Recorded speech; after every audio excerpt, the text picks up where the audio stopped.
Sometimes the mind notices something before you do. A shift in the room, a silence that feels wrong. You tell yourself it's nothing because that's easier. The people in tonight's stories did the same, until they couldn't anymore. I'm LURK. Leave a like, subscribe, and let's begin. My hometown is Anchorage, Alaska, a place where the winters are long, dark, and biting cold. When I was around 12 years old, I found myself in a difficult position. I wasn't doing well in regular school, struggling with my grades and the general structure of the education system. As a result, I was sent to a secondary type of school, which was essentially a last-ditch effort for children who were failing to make the grade. It was a place for kids who were seen as heading down the wrong path, and at that age, I felt the weight of that label every single day. To get to this school, I had to endure a grueling commute that started while most of the city was still fast asleep. Living in the Mountain View area, I had to get up super early in the pitch-black Alaskan mornings to catch a city bus. My journey involved taking one bus from Mountain View to a neighborhood called Muldoon.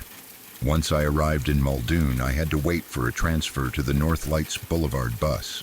The transfer point was the centerpiece of my morning routine, and it was located right in front of a nice little bakery. In a city where the wind can cut through you like a knife, that bakery was a beacon of warmth and light.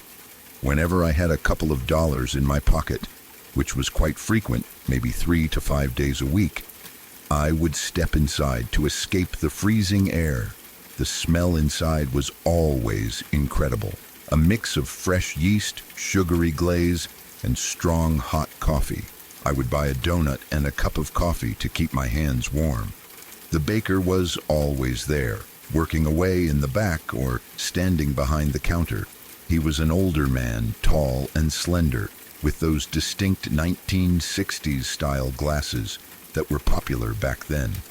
From the very first time I walked in, he was incredibly lovely and polite to me. He seemed to recognize that I was just a young girl, out on her own in the early hours, and he treated me with a kindness that I didn't often experience elsewhere. On mornings when it was particularly cold, or the weather was especially nasty, he wouldn't make me wait outside at the bus stop. Instead, he would gesture for me to stay inside where it was warm. He would sit me down and often give me free refills on my coffee, never asking for extra money. What struck me most was how much he seemed to care about my life. He would ask me about my family, how my day was going, and how I was faring at my new school. As a young girl who felt like she was failing at life, having an adult who seemed genuinely interested in my well-being was a huge deal. He spoke to me with a soft, caring tone and always made sure I felt safe before I headed out to catch my next bus. He knew I was traveling alone across a large, sometimes dangerous city, and he acted almost like a guardian. Later that year, in 1981, my life took a major turn when my family moved away from the icy landscape of Alaska to the tropical warmth of Hawaii. The bakery, the kind older man, and those dark mornings in Muldoon became distant memories as I adjusted to my new life in the islands. I stopped thinking about the long bus rides and the last-ditch school, focusing instead on the sunshine and a fresh start. However, those memories came rushing back in a terrifying way. Just a couple of years later, it was October of 1983 when the news broke, and it sent shockwaves through everyone who had ever lived in Anchorage. That nice, lovely baker who had been so kind to me, the man who had given me free coffee and watched over me while I waited for the bus, was arrested. His name was Robert Hansen, and he was being held as a suspected serial killer. I remember seeing his face on the news and feeling a coldness that had nothing to do with the Alaskan weather. The man in the 60s style glasses, the polite baker who seemed so genuinely interested in my life, was a monster.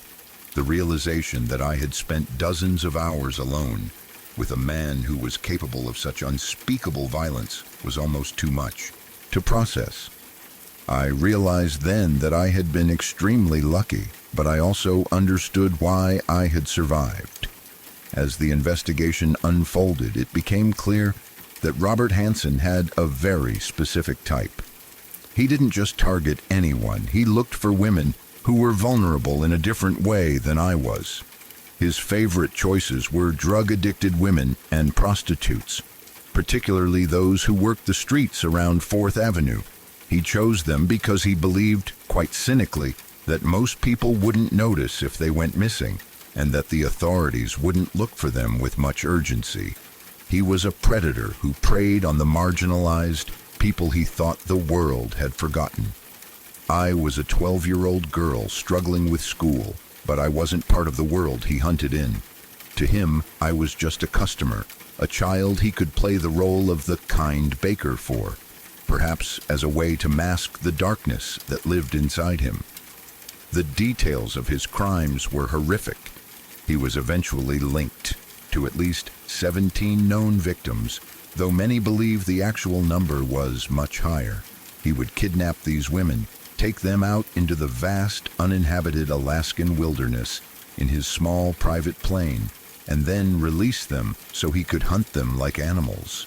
One of his most famous victims was known for years only as Eklutna Annie, a young woman whose body was found in a shallow grave near a remote road. The cruelty and calculation required to carry out such acts were a stark contrast to the man who had let me sit in his warm bakery on snowy mornings. The story hit even closer to home within my own family. My mother-in-law has always been convinced that her sister was one of Robert Hansen's victims. Her sister had disappeared in the late 70s and was never seen again. She had been a prostitute working on 4th Avenue, exactly the profile that Hansen targeted. Despite years of searching and hoping for answers, she was never found. Given everything that came to light during the trial and the subsequent investigations, my mother-in-law is almost certainly right. Her sister likely met her end at the hands of the same man who used to pour my coffee and ask me about my homework. Reflecting on those days in Anchorage is a strange and unsettling experience. I think about the times I sat at that small table in the bakery, feeling grateful for the warmth and the conversation. I think about how he looked at me through those glasses and wondered what he was really thinking. Was he truly being kind to a child, or was he just perfecting his disguise as a normal, helpful member of the community? It is a terrifying reminder that evil doesn't always look like a villain in a movie. Sometimes it looks like a polite older man who runs a neighborhood bakery and makes sure a young girl gets her bus on time. The city of Anchorage changed after his arrest. The sense of security that people felt in their local shops and neighborhoods was shaken. For me, the story is a permanent part of my history. A narrow escape from a shadow I didn't even know was there. It taught me that you truly never know who is standing on the other side of a counter or what secrets are hidden behind a friendly smile. I look back at my younger self, that 12-year-old girl on her way to a last-ditch school, and I realize that despite my struggles at the time, I was being watched over by something much more dangerous than I could have ever imagined. I survived that period of my life and went on to find my way, but the memory of the baker in Muldoon remains a haunting presence. It serves as a stark lesson about the complexity of human nature and the thin line between safety and danger. The wilderness of Alaska is vast and beautiful, but its true darkness wasn't found in the woods or the mountains. It was found in the heart of a man who served donuts and coffee in the early morning light. Every time I hear a story about a nice guy who turned out to be something else, I'm transported back to that bakery, the smell of fresh bread, and the man with the 60s glasses who almost made me part of a much darker story.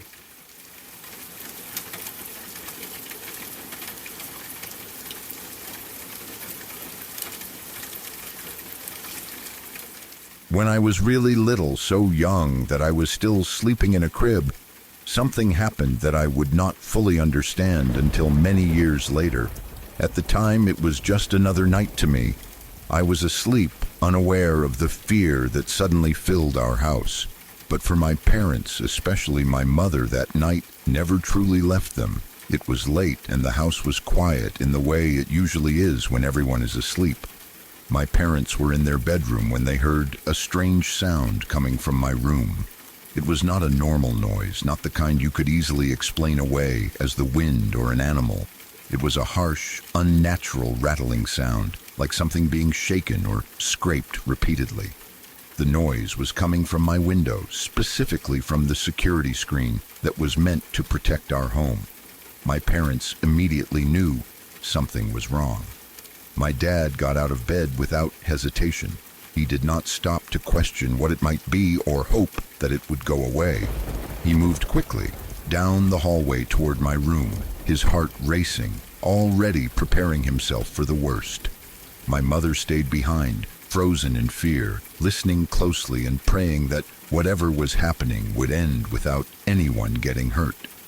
When my dad reached my room, he could see a dark shape through the window. A man's silhouette was visible on the other side of the glass, partially blocked by the blinds. The figure was close, far too close, and the sound of the rattling made sense now. Someone was at my window actively trying to tamper with it. Without thinking too much about his own safety, my dad went straight to the window and yanked the blinds open. The sudden movement and light were meant to scare the person away, and they worked. The man outside froze for a moment, long enough for my dad to recognize him. It was someone from the neighborhood, a man named Nigel Parodi. As soon as he realized he had been seen, Nigel ran. He fled the scene quickly, disappearing into the darkness. Before my dad could do anything else, by the time my mother came rushing into the room, shaken and terrified, the man was gone. I was still asleep in my crib, completely unaware of how close I had come to something truly horrifying. That night stayed with my parents. They locked everything more tightly than before and became extra cautious, especially when it came to me. But life has a way of moving forward, even when fear lingers in the background. As the years passed, that moment slowly faded into something they rarely spoke about, at least not to me. A few years later, something happened that brought Nigel Parodi's name back into our lives in a far more public and violent way. By then, I was older, around 7 years old, and more aware of what was happening around me, though still too young to fully grasp the seriousness of it all. One day, our neighborhood was suddenly filled with police activity.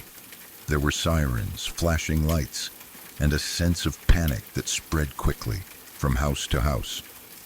Word traveled fast, especially in a place where everyone seemed to know each other. Nigel Parodi had been involved in a serious incident with the police. After a dispute in the neighborhood, he had opened fire on police officers. 3 officers were shot during the encounter. 2 of them were shot at point-blank range, and another officer was shot multiple times in the face, somewhere between 5 and 8 times. That officer survived, but his injuries were severe.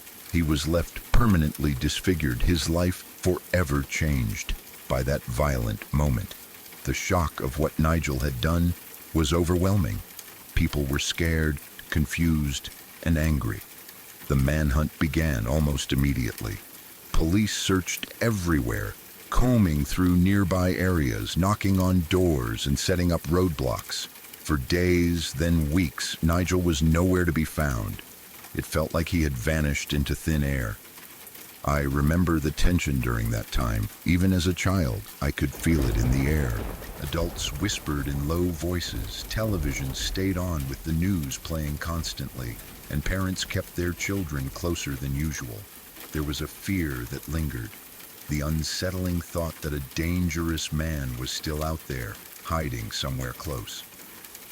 After 20 days, the search came to an end. Nigel Parodi was found in a local bushland area, not far from where we lived. He had taken his own life, shooting himself in the head. The manhunt was over, but the sense of relief was mixed with sadness, confusion, and a deep sense of unease. At the time, I knew he had died, and I knew he was the same man who had shot the police officers, but I did not know the full story. I did not know about the night at my window. That part was kept from me, perhaps to protect me, or perhaps because my parents themselves struggled to process it. It was not until I was older that my mother finally told me the truth. She sat me down and explained what had happened when I was a baby, how they had heard that terrible rattling sound, how my dad had rushed to my room, and how Nigel Perotti had been standing outside my window trying to get in. Hearing that changed the way I looked at my own childhood. It was unsettling to realize that something so dark had come so close to me before I could even remember it. It made me think about how fragile life really is, and how much can happen without us ever knowing. My mother spoke about it calmly, but I could tell it still affected her deeply. She said it was a sad story for everyone involved, not just for us, but for the entire neighborhood and even for Nigel himself. Despite everything he had done, she did not speak of him with pure hatred. Instead, there was a complicated mix of fear, sorrow, and understanding. Nigel had been a familiar face in our neighborhood for many years. People knew him, and over time, they noticed that something was not right. He became increasingly disturbed, more unpredictable, and more isolated. He would harass people in the area, making them uncomfortable and uneasy. My mother herself had a prior run-in with him, an incident that left her shaken and wary of him long before the night at my window. That earlier encounter was the reason my parents were able to recognize him so quickly when he was outside my room. They knew his face, his build, and the way he moved. It made the situation even more terrifying, knowing that this was not a stranger, but someone who had been around for years. In the time leading up to the shooting, Nigel's behavior reportedly became worse. He grew more paranoid, more withdrawn, and more disconnected from reality.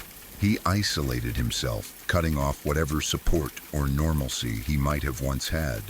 People in the neighborhood sensed that something was wrong, but no one truly understood how bad it had become. After his death, more details about his life came to light. It was revealed that he had been sexually abused by a school teacher when he was younger. This revelation shocked many people and added another layer of complexity to the story. Some believed that this trauma may have been the catalyst for his paranoia and mental deterioration later in life. Knowing that does not excuse what he did. The harm he caused was real and devastating. Police officers were nearly killed. One was permanently disfigured, and countless people were traumatized by his actions.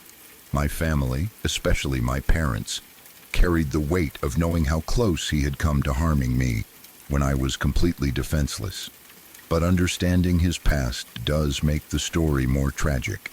It shows how untreated trauma and mental illness can spiral into something truly destructive. My mother often said that if things had been different, if he had received help when he needed it, perhaps none of this would have happened. As I grew older, I found myself thinking about that night more often.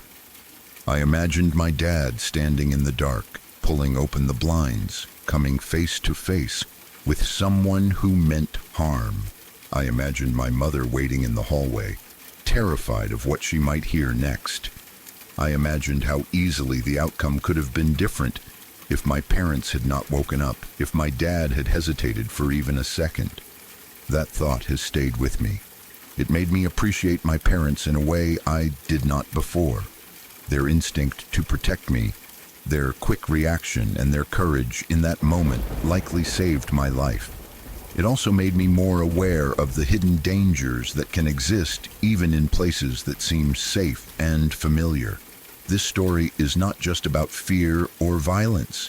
It is about how close darkness can come without us ever realizing it.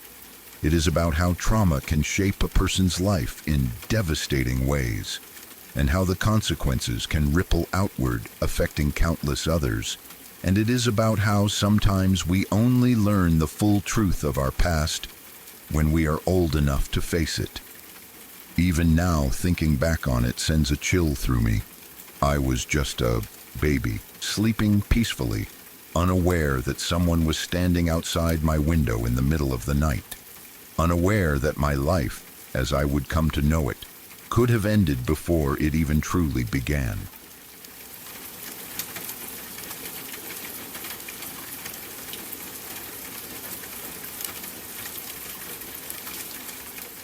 My great-great-grandfather's brother had 3 kids, all girls, and his wife died during the birth of the last one. At the time, that kind of loss was tragically common, especially in rural parts of the American South, but that didn't make it any easier. He was left alone with 3 very young daughters, trying to manage grief, parenthood, and the daily demands of farm life all at once. Family members helped where they could, neighbors checked in from time to time, and slowly, painfully, life found a new rhythm. A few years passed, and as the girls grew older, it became clear that raising 3 children alone was taking a toll on him. He worked long days on his farm in South Carolina, a place that was considered nice and fairly prosperous for the time. The land was good, the crops were steady, and the house, while simple, was solid and comfortable. The girls were healthy, close with one another, and surrounded by extended family who lived nearby. Despite the loss of their mother, there was stability, routine, and a sense of belonging. Then one day he introduced a new woman as his wife. No one in the family knew where she came from.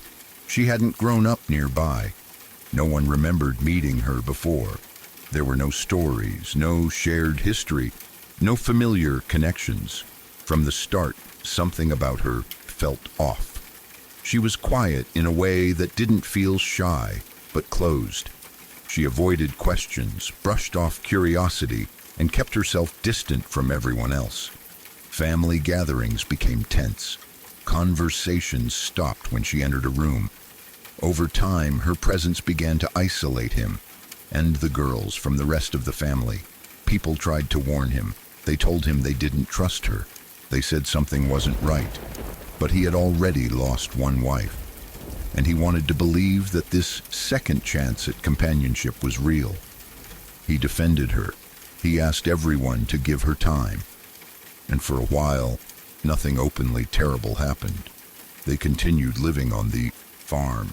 The girls went to school, helped with chores, and tried to adjust to having a stepmother they barely knew. She was strict, distant, and unpredictable. Some days she barely spoke to them.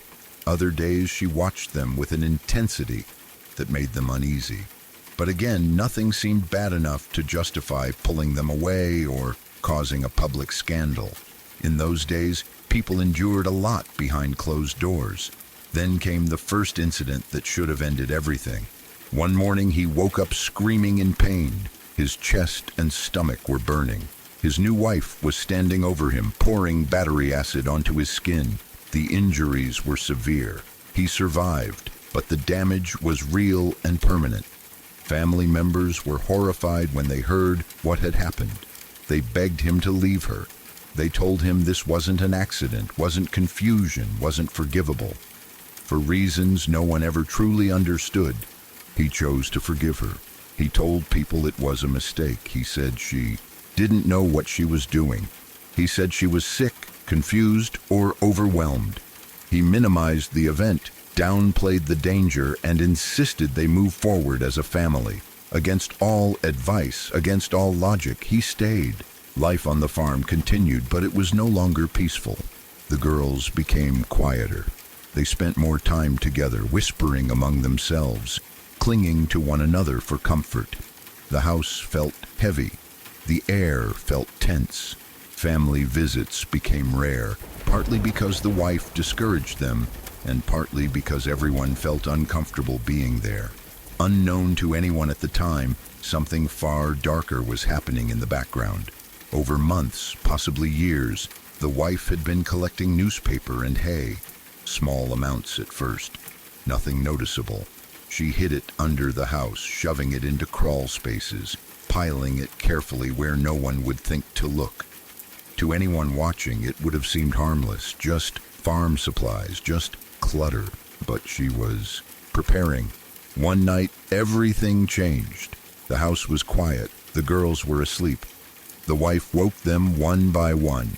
She told them they needed to go to the attic. Maybe she said it was a game. Maybe she said it was important. No one knows exactly what words she used, only what she did next. She tied them up. All 3 girls were bound and surrounded by hay and newspaper, dry, flammable, carefully arranged. Then she left them there. She walked out of the attic, down through the house, and out the door. All she had to do was light the fire. The flames spread fast. Her husband woke up to smoke and heat. The house was burning. Panicked, he ran outside, coughing, calling out for his wife and children. He searched the yard, screaming their names, expecting them to come running out behind him. But they never did. He saw no sign of them anywhere. In the chaos, he assumed the only thing that made sense to his terrified mind. He believed his wife had taken the girls and escaped while he was still asleep. He believed they were safe somewhere, watching the fire from a distance. That belief was the only thing keeping him on his feet. The fire department arrived and worked to control the blaze. As the flames died down and the smoke cleared, firefighters began searching the remains of the house. That's when they found the attic. That's when they found the bodies of the girls. The truth hit him all at once. The realization shattered him completely. Witnesses said he collapsed. Others said he screamed until his voice gave out. The man who had already lost one wife and forgiven an unforgivable act had now lost everything. He was never the same after that night. Within a year, he was dead. The family never talks about how it happened. Some say it was illness. Others say grief consumed him. The details were never shared, only that he didn't last long after losing his daughters. The wife, meanwhile, disappeared for a time, but she was eventually caught. Authorities pieced together what had happened, and she was sent to a South Carolina penitentiary. That's where another disturbing truth came out.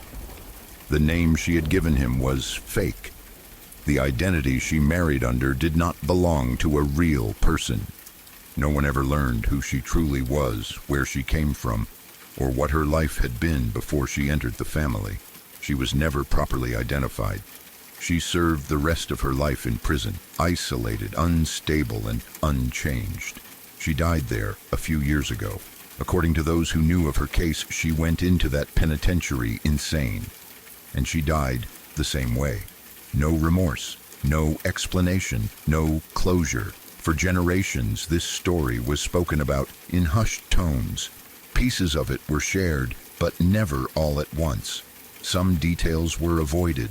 Some questions were left unanswered. But the core of it remained, passed down as a warning and a reminder. Not every danger announces itself loudly. Not every monster looks like one. Sometimes the greatest threats enter quietly, marry into families, and are trusted when they should never be.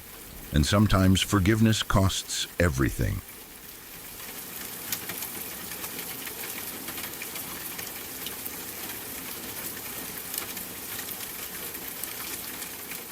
Amsterdam is a city that seems to pulse with a unique kind of energy, especially when the sun goes down and the neon lights begin to reflect off the dark, still waters of the canals.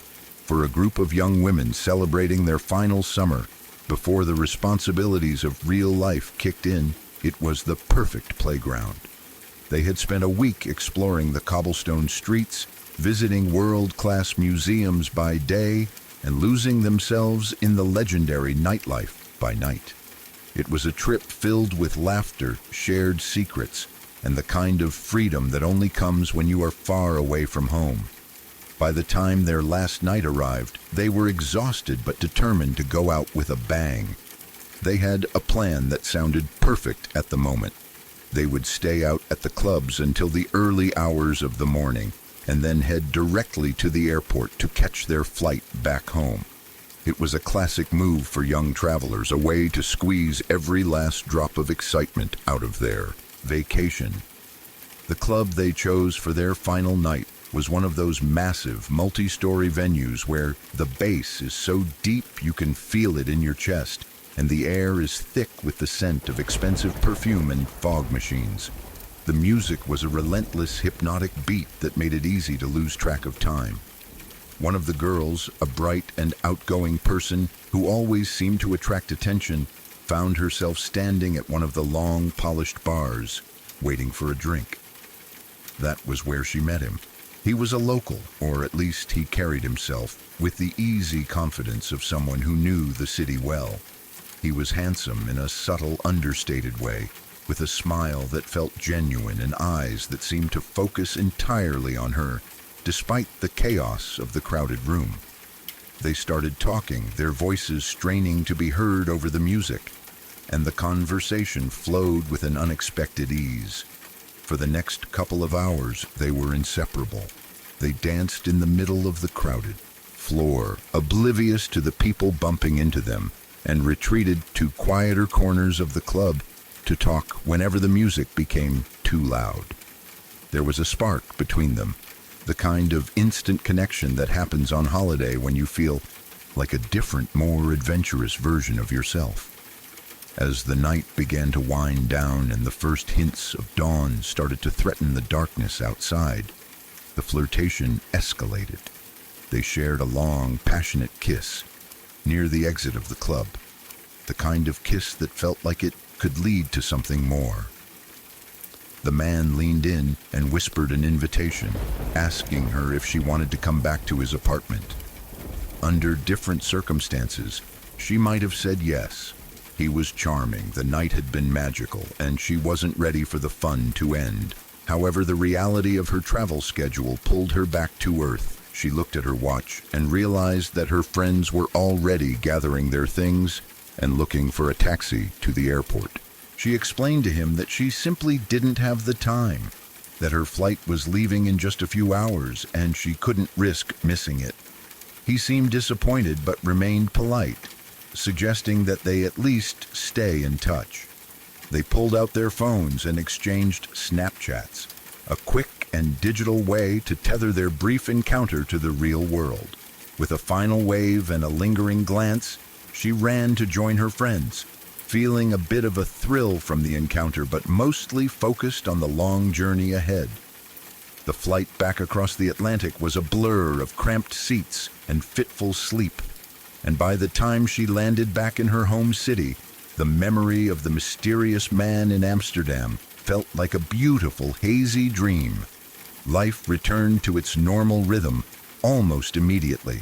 She unpacked her suitcase, shared photos of the trip on social media, and got back into her daily routine. But a few days after her return, she noticed something strange. It started as a small, itchy patch near the corner of her mouth. At first, she thought it was just a cold sore brought on by the stress of travel and the lack of sleep. She applied some over-the-counter cream and tried to ignore it, but instead of getting better, the irritation spread. Within 48 hours, a bright red, angry rash had developed all around her lips and even inside her mouth. It was painful, unsightly, and unlike anything she had ever experienced before.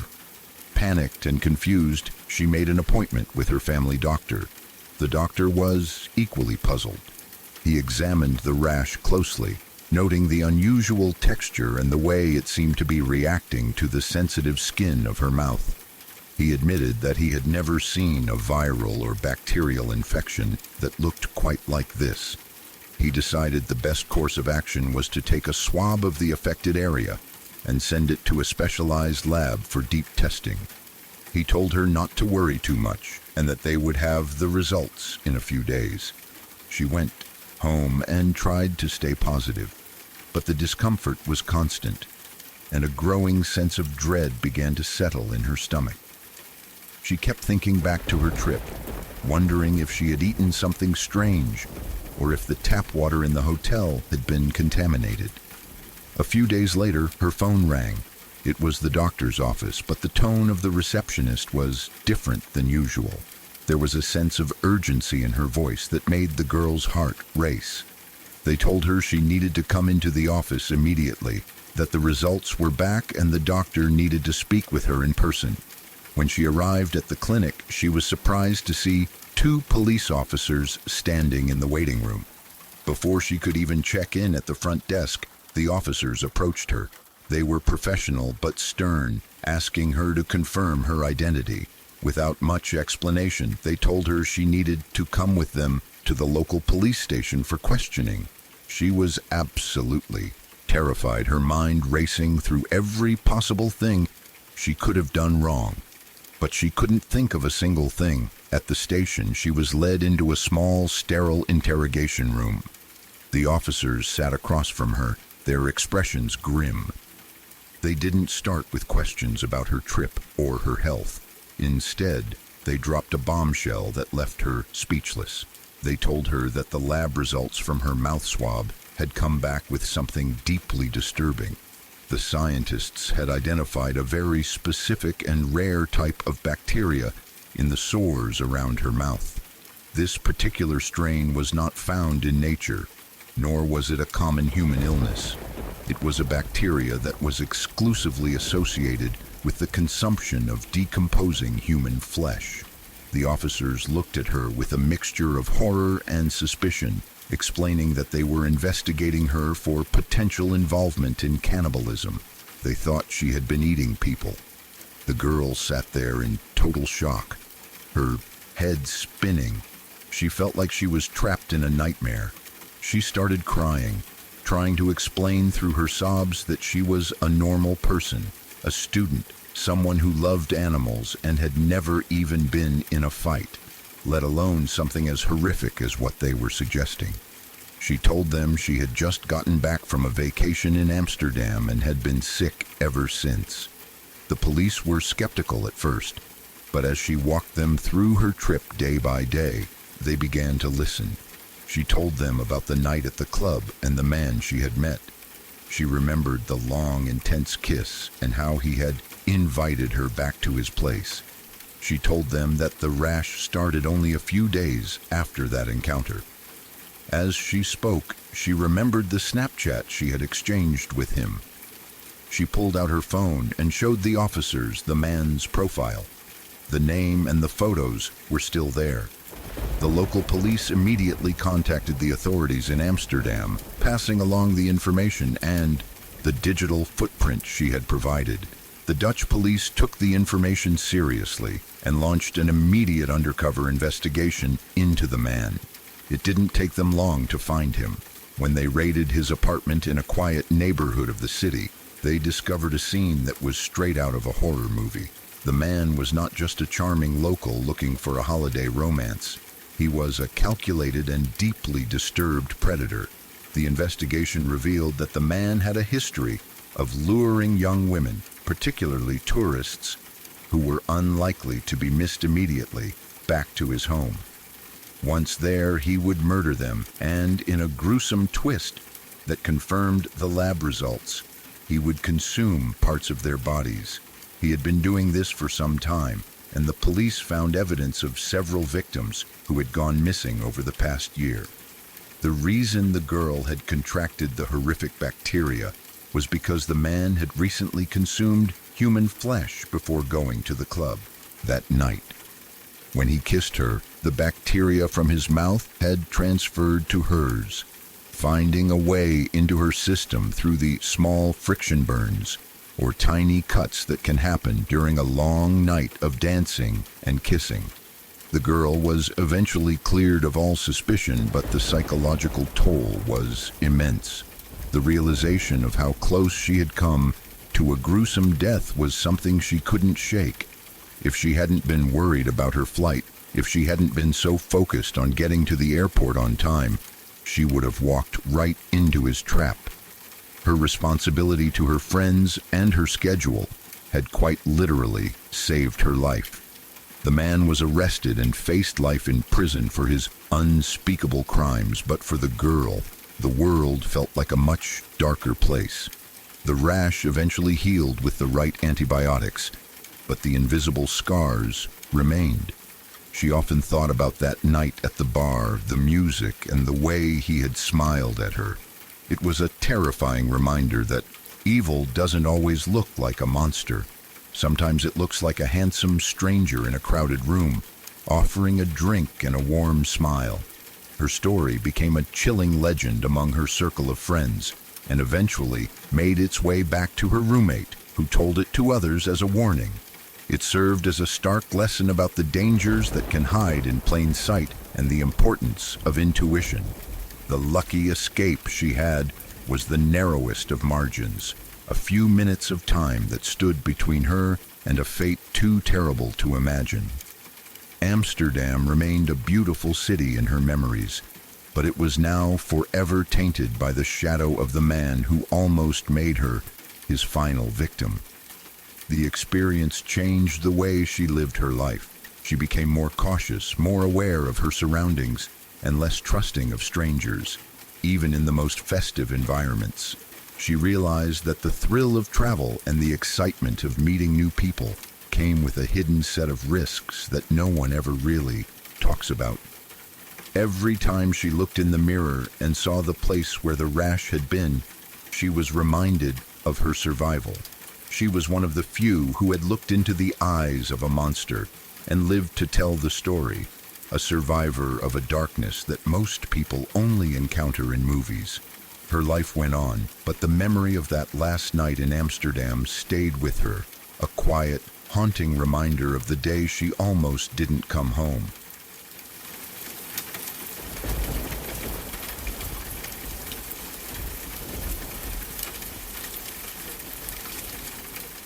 Three years ago, during the height of a particularly warm summer, I managed to land a part-time job that I thought would be the perfect way to spend my break. I was hired as a tourist guide at an old mining museum located in a quiet, rugged part of the countryside. It was a place where history seemed to hang heavy in the air, and the stories of the men who had worked there centuries ago were preserved in the very walls of the earth. On my first day, I arrived with a mix of excitement and nerves. My boss, a man who had spent most of his life working in and around these mines, was tasked with showing me the ropes. He wanted to give me a full, comprehensive tour of the entire facility so that I would be ready to lead my own groups of tourists by the following week. The museum was divided into two very distinct sections: the surface exhibits and the underground experience. We spent the first few hours on the surface, where he showed me the old, rusted machinery, the living quarters of the former miners, and the various tools that had been used to extract minerals from the deep earth. It was interesting enough, but the real heart of the museum lay beneath our feet. To access the underground portion, visitors had to be fully equipped for a different environment. He handed me a heavy yellow raincoat, a hard plastic helmet, and a high-powered flashlight. He explained that even in the middle of a heat wave, the temperature inside the mine stayed at a constant chilly level, and the dampness could soak through your clothes in minutes. We began our descent into the darkness. The underground tour was a 1.5-kilometer journey through a mine that was over 400 years old. As we walked, the light from the entrance quickly faded, replaced by the dim, flickering glow of the electric lights strung along the ceiling of the tunnels. The air changed instantly. It became cool, earthy, and thick with the scent of damp stone and ancient dust. My boss led the way, his footsteps echoing against the rocky floor. He pointed out different geological formations and explained how the tunnels had been carved out by hand long before modern technology existed. We were about halfway through the journey when we passed a specific exhibit that caught my eye. It was an old wooden chest, reinforced with iron bands, that had once been used as a storage unit for the miners' heavy tools. It sat in a small alcove, looking every bit its age. I distinctly remember looking at it as we walked by, noting how solid and heavy the lid appeared to be. It was shut tight, its surface covered in a thin layer of fine dust. Right after passing the chest, we approached a long, steep wooden staircase that led further down into a lower level of the mine. The wood groaned under our weight as we descended, the sound amplified by the narrow walls of the shaft. When we reached the bottom, my boss stopped near a small metal box mounted on the wall. He explained that this was an emergency telephone system. Safety was the top priority, and since cell phone signals were non-existent this far underground, these phones were the only link to the surface. He told me there were 3 such phones, one at the entrance, one here in the middle, and one at the final stop of the tour. If a tourist were to get sick, injured, or simply too overwhelmed by the claustrophobia of the mine, these phones would reach the cashier at the surface immediately. To make sure I knew how to operate them and to test the line, he came up with a simple task. He asked me to walk back the way we had come, head toward the entrance phone, and give him a call. He wanted to stay at the middle station to ensure the connection was clear. I nodded, feeling a bit of pride in being given my first official responsibility. I turned around and began the walk back alone. Being by myself in the mine was a completely different experience than walking with my boss. Without his constant chatter, the silence of the tunnels was absolute, broken only by the occasional drip of water hitting a puddle. My flashlight beam cut through the darkness, illuminating the rough-hewn walls and the occasional spiderweb clinging to the timber supports. I reached the wooden staircase and began to climb. My breath was slightly heavy from the exertion, and the rhythmic sound of my boots on the wood was the only thing I could hear. As I reached the top step and my head rose above the floor level of the upper tunnel, I looked toward the alcove where the tool chest was kept. My heart skipped a beat. Even from a distance, I could see that something was wrong. The heavy wooden lid, which had been firmly closed just minutes ago when we walked past it together, was now standing wide open. I froze in the middle of the staircase, my hand gripping the cold wooden railing. I stared at the open chest, my mind racing to find a logical explanation. I thought to myself that perhaps I had simply misremembered, or that the dim light had played a trick on my eyes. Maybe my boss had opened it while I wasn't looking, or perhaps there was another staff member in the mine that I hadn't met yet. I tried to shake off the sudden chill that had nothing to do with the temperature of the cave. I forced myself to keep walking toward it, thinking that I should probably close it before I continued to the phone. As I got within a few feet of the chest, the unthinkable happened. Without a breath of wind, without a sound of footsteps, and without any visible cause, the heavy lid slammed shut with a violent force. The sound was deafening in the confined space, a massive wooden crack that echoed down the tunnels like a gunshot. I jumped back, a muffled scream escaping my throat. My heart began to race so fast I could feel the pulse in my neck. I stood there for a second, paralyzed by a raw, primal fear. There was no one there. The tunnel was empty in both directions, and there was absolutely no reason for that lid to move on its own, let alone slam shut with such aggression. I didn't wait around to investigate. I turned on my heel and ran back toward the stairs, practically flying down them until I reached the spot where my boss was waiting. I was pale and shaking, my chest heaving as I tried to find the words to explain what I had just seen. When I finally managed to gasp out the story about the chest, the expression on my boss's face changed. He didn't laugh, and he didn't tell me I was being dramatic. Instead, he looked toward the stairs with a strange, hollow look in his eyes. He told me quite firmly that the chest is always kept closed because it is completely empty and there is no reason for anyone to ever open it. He could clearly see how terrified I was. He tried to stay professional and play it cool, but I noticed that he didn't suggest I go back to the phone. In fact, he decided to cut the rest of the tour short. He gathered his things and led me straight toward the exit, moving at a much faster pace than he had during our descent. He didn't say much as we navigated the final tunnels, and I kept my flashlight pointed strictly at his heels, too afraid to look back into the shadows behind us. Once we were back on the surface and the warm summer sun hit our faces, the terror of the mine began to feel a bit more distant, but the memory was still vivid. We took off our raincoats and helmets, and my boss pulled me aside. He told me that while the mine is a quiet and often creepy place when you are alone, neither he nor any of the other long-term employees had ever experienced anything quite like what I had just described. He said that some people claim to hear strange noises or feel a sense of being watched, but a physical manifestation like a slamming chest was unheard of in his years there.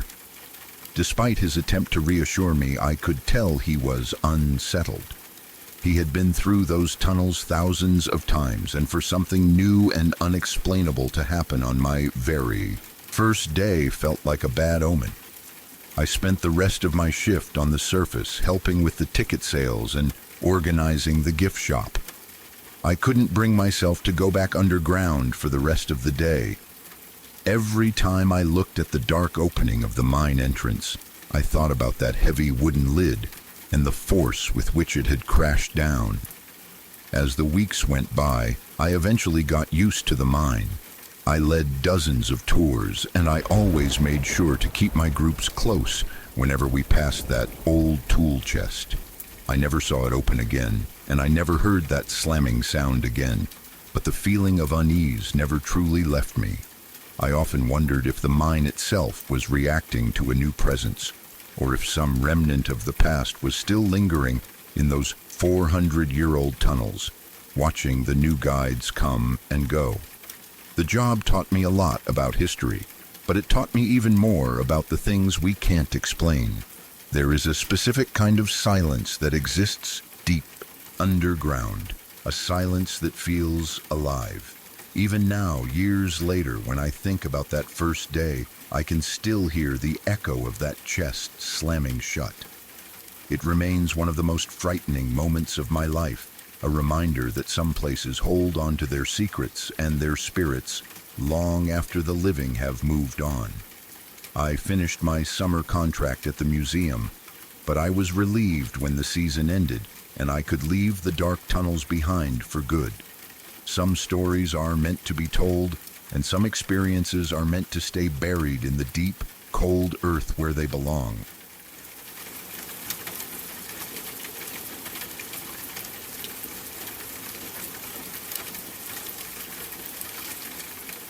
When I was a very young child, perhaps only 5 or 6 years old, I lived in a house that was unlike any other in our small town. It was an old train depot that had been converted into a family home. Because of its history, the building had a unique character, with high ceilings, large windows, and a lingering sense of the thousands of travelers who must have passed through its doors when the tracks were still active. Living there felt like living inside a piece of history. Right next to our home was another repurposed structure, a large old barn that had been turned into the town's main market. This store was the heart of our neighborhood, and it was run by a lovely Vietnamese couple who had become very close friends with my mother. They were kind, hard-working people, and my mother often spent time chatting with them while she did her grocery shopping. One particular evening, the air felt heavy and still as my mother and I began our short walk from our front door to the market. It was a typical small-town evening where you expect nothing but peace and quiet. But as we stepped outside, my mother stopped in her tracks. She crinkled her nose and looked around with a confused expression. There was a scent in the air that was hard to describe at first. It was thick, sweet in a sickly way, and incredibly putrid. It wasn't like the smell of a dead animal in the woods. It was much more intense and overwhelming. My mother didn't say much to me at first, likely trying to shield me from whatever it was, but she kept looking around the side of the old barn as we walked. When we stepped inside the market, the bell above the door chimed, and we saw the wife, a woman named Me, standing behind the wooden counter. Before my mother even picked up a basket, she asked me if she had noticed the horrible smell lingering just outside the doors. Me sighed and leaned against the counter, looking exhausted. She told my mother that she had been smelling it all afternoon and that it had been giving her a headache. She didn't know exactly what it was, but she pointed toward the back of the property.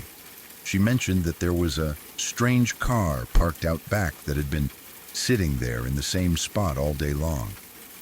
According to Mai, the smell was significantly worse whenever she went near that vehicle. My mother and the couple talked for a few more minutes, their voices dropping into hushed, serious tones. Eventually, the couple decided that they couldn't ignore it any longer. They picked up the phone and called the local police, asking them to come and check out the abandoned car and perhaps have it towed away. We stayed in the store for a while, and soon enough, the quiet evening was interrupted by the flashing blue and red lights of police cruisers. What started as a simple request for a tow quickly turned into something much more serious. The police officers didn't take long to realize that this wasn't just an abandoned vehicle. As they approached the car, they immediately covered their faces with their hands. I remember watching from a distance as they began to set up a yellow tape perimeter around the car and the back of the barn. In a small town like ours, news travels faster than the wind. Within 30 minutes, it seemed like almost everyone in town had stopped their cars or walked over from their houses to see what was happening. There was a crowd of people standing at the edge of the police line, whispering and staring at the car. It didn't take long for the truth to come out. When the officers finally forced open the trunk of that abandoned car, they found the body of a man who had been missing for some time. The summer heat had been relentless, and the trunk had acted like an oven. I don't know if I actually caught a glimpse of it myself, or if the description was so vivid from the adults talking later that it became a permanent image in my mind. But the detail that stuck with everyone was how the body looked. Because of the gases that build up during decomposition, the man's body had bloated to a terrifying degree. People described him as being blown up like a giant, macabre balloon. It was a gruesome discovery for such a small, tight-knit community, and the image of that car and what was hidden inside stayed with me for years. It was the first time I realized that even in a place that feels safe, darkness can be parked right in your backyard. That wasn't the only time my hometown was touched by violence during those years. Not long after the incident at the market, another tragedy occurred, just a few houses down the street from where we lived. It was a double homicide, the kind of thing you only read about in newspapers from big cities. The rumors around town were that it was a drug deal that had gone terribly wrong. A group of men had come to a duplex down the street to collect a debt or settle a score, and they weren't interested in talking. The violence was brutal and sudden. One of the men inside the house was killed with a gun, a quick and violent end. But the second victim met an even more horrific fate. He had tried to run, making it as far as the front yard, but he was chased down and killed with a heavy piece of lumber, a 2A4. During all this chaos, there was a woman inside the house who had managed to hide. She had scrambled into the laundry room and buried herself under a massive pile of dirty clothes, holding her breath and praying that the killers wouldn't find her. She stayed there in the dark, listening to the sounds of the struggle and the final heavy silence that followed. Once she thought it was finally safe to move, she burst out of the house and ran to the nearest neighbor's home. She was covered in dust and trembling with fear, banging on the front door and screaming for help. The house she ran to belonged to the pastor of one of our local churches.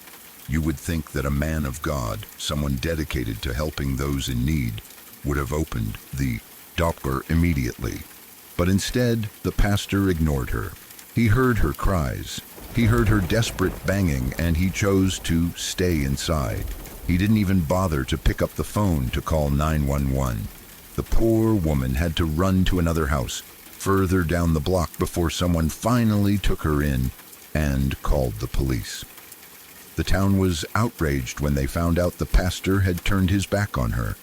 Many of the neighbors later claimed that they had heard the distinct, sickening crack of the wood hitting the victim's head in the front yard. Because it was the dead of night in such a small town, the sound traveled clearly through the cold air. The silence of the night made the violence feel even louder, a sharp contrast to the peaceful life we were all supposed to be living. These two events happening so close to my home and so early in my life changed the way I saw the world. I lived in an old train depot, a place built for movement and adventure, but I learned that sometimes the most terrifying things are the ones that stay still, like a car in a parking lot or a neighbor who refuses to open his door. My mother continued to be friends with the Vietnamese couple at the market, but there was always a lingering sadness when we walked past the back of that barn. We no longer just saw an old building, we saw the place where a mystery had ended in the most horrific way possible. The small town atmosphere, which usually felt like a warm blanket, started to feel a bit thinner after those murders. People began to lock their doors more carefully, and the local pastor's church saw a lot of empty pews for a long time. It was a loss of innocence for all of us. I grew up understanding that human nature is a complex thing, capable of great kindness like the couple at the store, but also capable of extreme cruelty and even worse, indifference. I still think about that woman in the laundry room sometimes. I think about the courage it took for her to stay silent under those clothes and the absolute betrayal she must have felt when the pastor's lights stayed off and his door stayed locked. It's a reminder that being a good person isn't about the title you hold or the clothes you wear.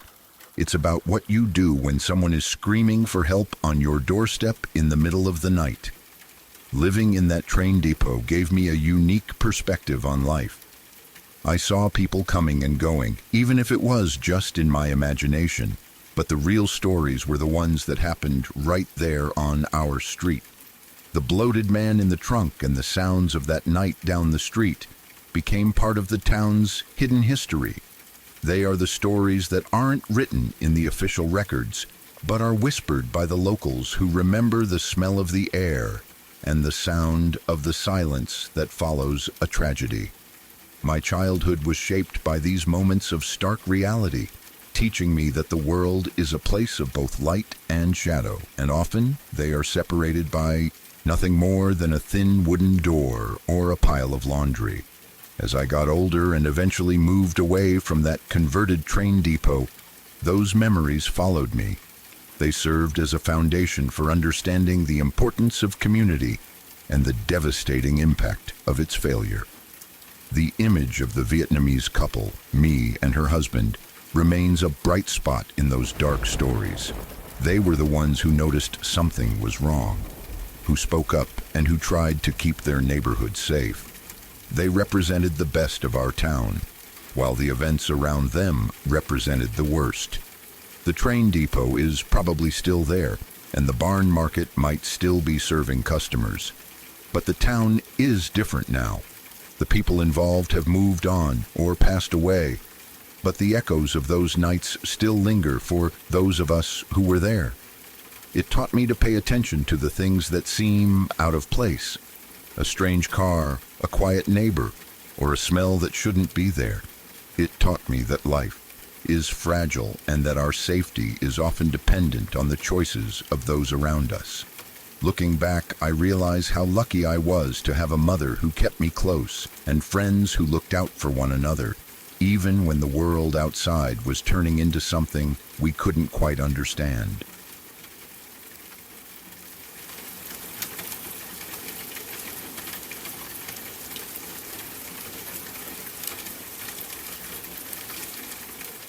The winter of 1945 was a time of quiet tension across the United States. While the battlefields of World War II were thousands of miles away across vast oceans, the sense of the conflict was felt in every small town. Every ration card, and every family with a son or father overseas. In the tiny rural community of North Door, Michigan, life seemed to move at its own slow, snowy pace, far removed from the headlines of the global war. North Door was the kind of place where everyone knew their neighbors, and the biggest news of the week was usually related to the weather or the local crops. But on February 23, 1945, this small town unknowingly became a footnote in the history of international warfare, though it would take nearly 2 decades for the residents to understand exactly what had happened in their own backyard. It was a crisp, bright day, the kind of afternoon where the sun reflects off the fresh Michigan snow with a blinding intensity. The air was cold and biting, but for 3 young boys, it was the perfect weather for an adventure. Brothers Bob and Ken Fine, along with their best friend Larry Bailey, who everyone affectionately called Buzz, were outside playing near the Fine family home. At that age, their world was small, bounded by the frozen fields and the gravel roads that connected the local farms. They were preteens, full of energy and curiosity, oblivious to the fact that on the other side of the planet, a desperate military campaign was being launched that would eventually drift directly into their line of sight. As they played in the snow, their attention was suddenly pulled away from their games. One of them looked up toward the pale blue sky and saw something that didn't belong. It wasn't a bird, and it certainly wasn't one of the rare airplanes that occasionally buzzed over the rural landscape. It looked like a massive, shimmering blob, a strange and ethereal shape floating high above the treetops. Buzz, who would later recall the moment with perfect clarity even as an 81-year-old man, remembered the sheer excitement that surged through the group. None of them had ever seen anything like it. It was about a half-mile up in the air, caught in a gentle current, drifting downward at a steady 45-degree angle. It looked graceful, silent, and mysterious. The boys watched, captivated, as the object continued its slow descent. They were certain it was going to land nearby, and the thought of discovering something so alien and unexpected was more than they could resist.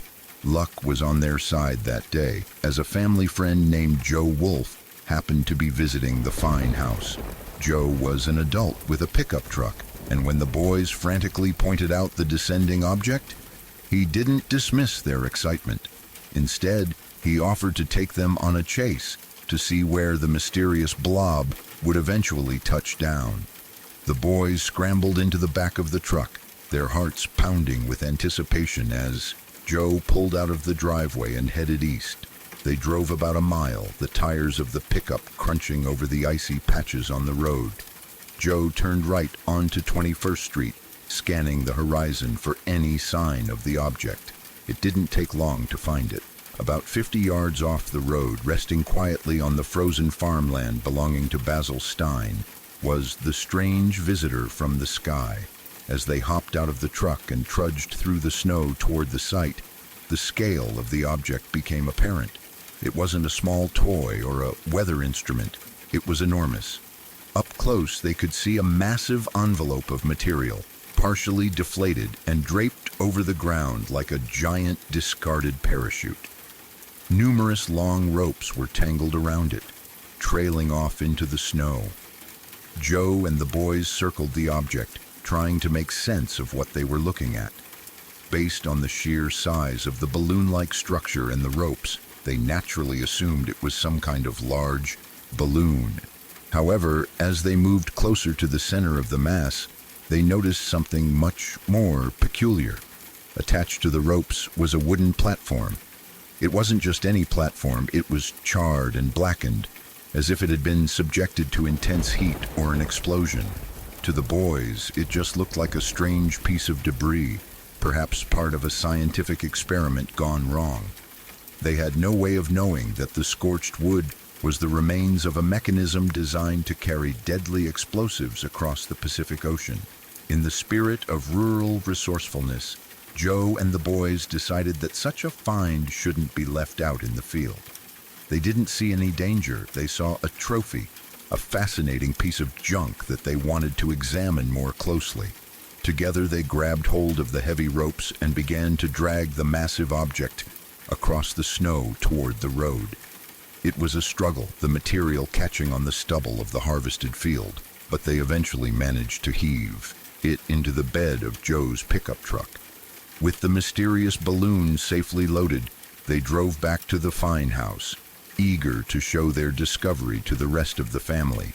When they arrived, they realized the object was much larger than they had first thought. It was so big that they couldn't just leave it in the yard or the garage. They decided the best place for it was the basement.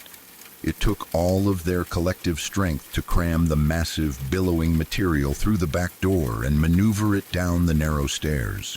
Once they got it into the basement, the balloon spread out, covering the floor from one end of the room to the other. It was a surreal sight, a piece of international mystery sitting right next to the family's laundry and winter supplies. Genevieve Fine, the mother of Bob and Ken, was less than thrilled about the giant, charred object taking over her basement. She was a sensible woman, and the sight of the blackened platform and the sheer size of the balloon made her uneasy. In a small Catholic community like North Door, the first person you often turned to for guidance was the local priest. She called him immediately, and he came over to the house to inspect the find. He stood in the basement looking at the strange material and the burnt wood, and his instincts told him that this wasn't just a harmless weather balloon. He advised Genevieve to contact the authorities right away. Following the priest's advice, Genevieve called the Kent County Sheriff's Department. Within a short time, deputies arrived at the front door, looking confused and a bit skeptical. They went down into the basement and stared at the massive object. Their initial thought was the same as the boys. It must be a weather balloon that had gone off course. They made a quick call to the local weather bureau, but the response they got only deepened the mystery. The bureau told them that there were no weather balloons in use that day and that nothing of that size belonged to them. The deputies realized they were out of their depth and contacted the FBI. The balloon stayed in the Fine family basement overnight, a silent and chilling guest beneath their feet. The next morning, while Bob, Ken, and Buzz were at school, the quiet of the Fine farm was interrupted by the arrival of several black cars. Members of the federal government, including agents with a very serious demeanor, swarmed the house. They didn't spend much time talking to the locals. They moved with a sense of extreme urgency, quickly and efficiently confiscating the balloon and every piece of debris associated with it. Before they left, they sat the family down and gave them a very clear, very stern order. They were told never to speak of what they had found. They were instructed to go about their lives as if the balloon had never existed and to forget that anything had ever fallen from the sky. For the three boys, the next 15 years were a time of silent wondering. They had followed the orders of the government, but they never stopped thinking about that day in the snow. They would occasionally talk among themselves, trying to piece together what it could have been, but without any information, it remained a strange childhood memory. It wasn't until 1960 when the United States government finally began to declassify information about the secret Japanese military campaigns of World War II that the truth was revealed. They discovered that they hadn't found a weather balloon or a piece of trash. They had found a Fugo balloon bomb. The Fugo project was a desperate and ingenious plan by the Japanese military to strike the American mainland. They launched thousands of high-altitude balloons made of traditional washi paper or silk, filled with hydrogen and equipped with a complex system of sandbags and sensors that allowed them to ride the jet stream across the ocean. These balloons were designed to carry both incendiary and high-explosive bombs, with the goal of starting massive forest fires in the Pacific Northwest and causing panic among the civilian population. While most of the balloons fell harmlessly into the ocean or landed in unpopulated areas, a few made it as far east as Michigan, When Buzz and the Fine brothers read the declassified reports, a cold realization washed over them. They thought back to that afternoon on Basil Stein's farm when they had grabbed the ropes and dragged the charred platform through the snow. They realized that they had been incredibly lucky. The platform was charred because the incendiary devices had already detonated or malfunctioned before the balloon landed. If the high explosive bombs had still been active, the simple act of dragging the object across the rough ground would have likely triggered a massive explosion. The three young boys and their friend Joe Wolf would have been killed instantly, and the story of the Michigan balloon bomb would have ended in a much more tragic way. The discovery that they had survived a brush with a deadly weapon of war was a sobering thought for the men. Buzz later reflected on how fortunate they were that the bomb had detonated somewhere else before they found it. Their childhood curiosity had nearly led them to their deaths, but instead it had given them a front-row seat to one of the most unusual military operations in history.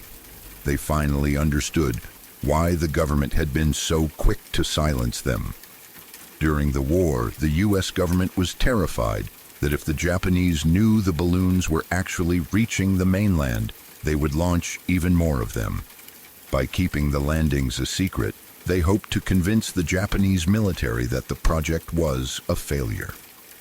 The specific balloon found in North Door had a journey of its own after it left the Fine basement.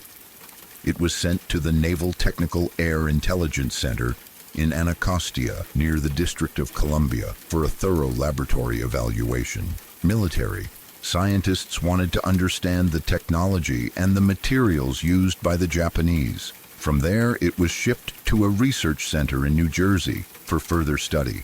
Eventually, it fell into the hands of an employee at the center named Don Pickard, a member of the famous Pickard family known for their work in high-altitude ballooning and deep-sea exploration. The balloon, once a secret weapon of war, became a piece of scientific curiosity. The story of the North Door balloon bomb remains a fascinating chapter in Michigan's history. It is a reminder that even the most remote corners of the world are never truly isolated from the events of the wider world.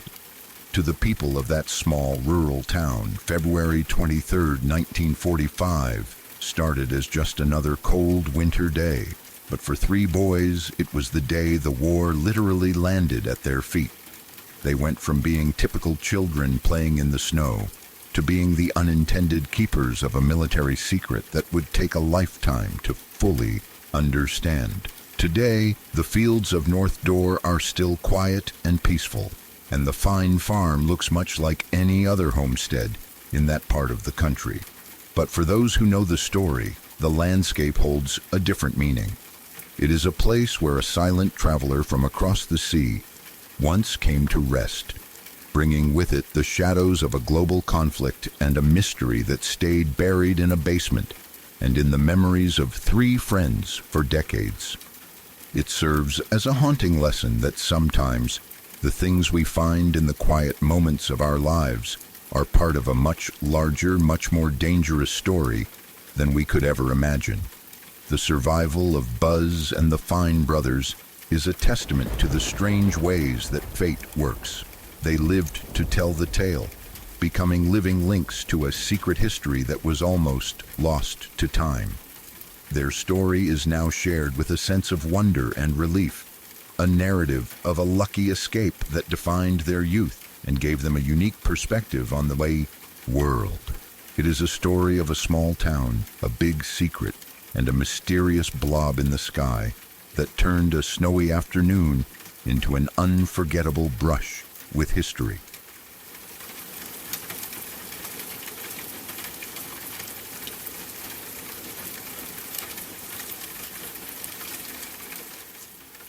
I spent my early childhood years in a place that looked like it belonged in a Gothic novel rather than a setting for young children. My kindergarten was located in a massive, crumbling mansion just a few hundred meters from where I lived in Italy. It was an old, beautiful villa that had once belonged to a noble family who had long since been forgotten by history. much like many of the other grand estates in that particular region. There was a small, unassuming tag hanging near the main gate that read Villa Gioiosa. In Italian, that name translates to joyful villa, but there was something about the atmosphere of the place that felt anything but joyful. The exterior was surrounded by a wild, unkept garden where the weeds grew tall and the vines seemed to be slowly reclaiming the stone walls. In the middle of this overgrown yard sat an old stone well. It had been sealed shut with a heavy metal hatch, and as children we were always told to stay far away from it. I don't exactly remember the first time I heard the dark history of the mansion. It was likely when I was a bit older, perhaps in elementary school, when the local kids started whispering about the secrets of the building next door. The story was well known among the adults in the area, passed down through generations like a grim piece of folklore. It dated back to the beginning of the 20th century, a time when life in southern Italy was incredibly difficult. Poverty was widespread and many people were desperate to find a better life elsewhere. Waves of men and women were leaving their small villages to catch ships, headed for the United States or Australia. It was a time of both great hope and deep sorrow, as families were torn apart by the need for survival. During this era, many men would leave their wives and children behind, promising to send money back as soon as they found work in the factories or mines of the New World. However, there were also those who had no one at all. These were the lonely individuals, the ones who had no family to miss them and no friends to write to. They were the perfect targets for anyone looking to exploit the vulnerable. Because most of these people were poor and unable to read or write, they couldn't navigate the complicated process of moving overseas on their own. They relied entirely on travel agencies to handle the purchase of their tickets and to organize their passage across the Mediterranean and then the vast Atlantic Ocean. The people of our town were thrilled when a new travel agency opened its doors right inside that old villa. It seemed like a blessing. For a while, the business appeared to be running smoothly. Villagers would watch as neighbors hugged their loved ones goodbye, waved a final farewell to the local shopkeepers, and set off toward the villa to finalize their paperwork and catch a ride to the harbor. Since nobody in our small town owned a car back then, the agency offered a special luxury. They would provide a private lift to the port in Naples for anyone who bought a ticket.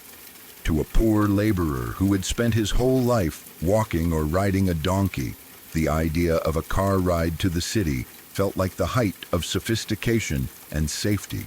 The agents working out of the villa were very clever. They would identify people who had no strong connections to the community, travelers who didn't have anyone waiting for them or anyone to report them missing if they didn't arrive at their destination. These unsuspecting people were instructed to sell everything they owned and bring all their cash with them when they came to collect their final travel documents. They were told that having all their wealth in their pocket would make their start in America much easier. One by one, these lonely travelers would enter the Villa Gioiosa, expecting to start a new life. But many of them were never seen or heard from again. The truth only came to light because of one man's incredible luck, or perhaps a moment of divine intervention. There are different versions of how he survived. Some locals say he was sitting in the agent's office when he saw a strange shadow in the reflection of the polished desk or a nearby window. Others say he felt a sudden chill and turned his head just as a heavy hammer was swinging toward his skull. The blow didn't land squarely, failing to crush his head as intended. Despite the shock and the pain, the man realized instantly that he was being murdered for his money. He fought back with the strength of a man who knew his life depended on it, managed to scramble out of the office, and ran out of the villa as fast as his legs would carry him. He didn't stop until he reached the authorities and told them exactly what had happened inside the joyful villa. When the police arrived and raided the mansion, they found a scene of unimaginable horror. the travel agents were nothing more than cold-blooded killers who had been systematic in their predation. The investigation led the officers to the garden, to that very same well I used to play near as a child. When they pried open the top, the smell was said to be unbearable. They discovered that the bottom of the well was filled with human remains. To make matters even more grisly, the killers had been using strong acid to dissolve the bodies of their victims, hoping to destroy any evidence that could link them to the disappearances. They had been stripping these poor people of their life savings and then disposing of them in the dark, damp hole in the ground. The discovery sent a shockwave through the entire region. The news of the travel agency of death was the only thing people talked about for years. Although I tried to find old newspapers from that period when I got older, I couldn't find any official written records. It's possible that during the chaos of the early 1900s, such local tragedies weren't always documented in the way we expect today, or perhaps the records were lost during the wars. But in our town, the history was kept alive through word of mouth. For decades after the arrests, the building was never referred to as Villa Gioiosa. Everyone in the area unofficially called it Villa della Morte, the Villa of Death. It stood empty for a long time, a dark stain on the landscape that no one wanted to go near. Eventually, the memory began to fade just enough for the building to be repurposed. The town needed a school, and the old mansion, despite its history, was a large and sturdy structure. It was renovated, the wild garden was trimmed back, and the name Villa Gioiosa was reinstated to give it a sense of fresh, happy beginnings. It was turned into the kindergarten where I spent my days as a young child. They put a metal hatch over the well and told us it was for safety, never mentioning that it was actually a tomb for an unknown number of people who had been seeking a better life but found only a dark end. I often think back to my time there, remembering how we would run around the yard, playing games and laughing just a few feet away from that sealed well. There is a strange, unsettling irony in the fact that a place where so much life was stolen eventually became a place filled with the sounds of children. We were the joyful ones the name promised, but we were playing on top of a history that was purely macabre. I still don't know exactly how many people died in that villa. The secrets of how many souls were lost to the acid and the darkness of the well are buried along with the names of the victims. It makes me realize how layers of history are built on top of one another. We walk through buildings and parks every day without knowing the weight of what happened there before we arrived. To me, it was just a school with a big garden, but to a whole generation of people in my town, it was a place of nightmare. Even though the villa now serves a good purpose, that metal hatch on the well remains a silent witness to the greed and cruelty of the men who once called themselves travel agents. It is a chilling thought that the very ground where I learned my first lessons was once a site of such calculated evil. I sometimes wonder if the teachers knew. They must have. They were locals, too. I imagine them watching us play, hoping that our laughter would somehow wash away the echoes of the past. But some things can't be washed away. The nickname Villa della Morte might have been replaced on the gate, but it stayed in the hearts of the elders who remembered the truth. It serves as a reminder that the world is full of hidden stories, and sometimes the most peaceful-looking places are the ones with the darkest shadows. My childhood in that mansion was happy, but knowing what I know now, I can't help but feel a lingering sense of dread whenever I think of that sealed well in the unkept garden.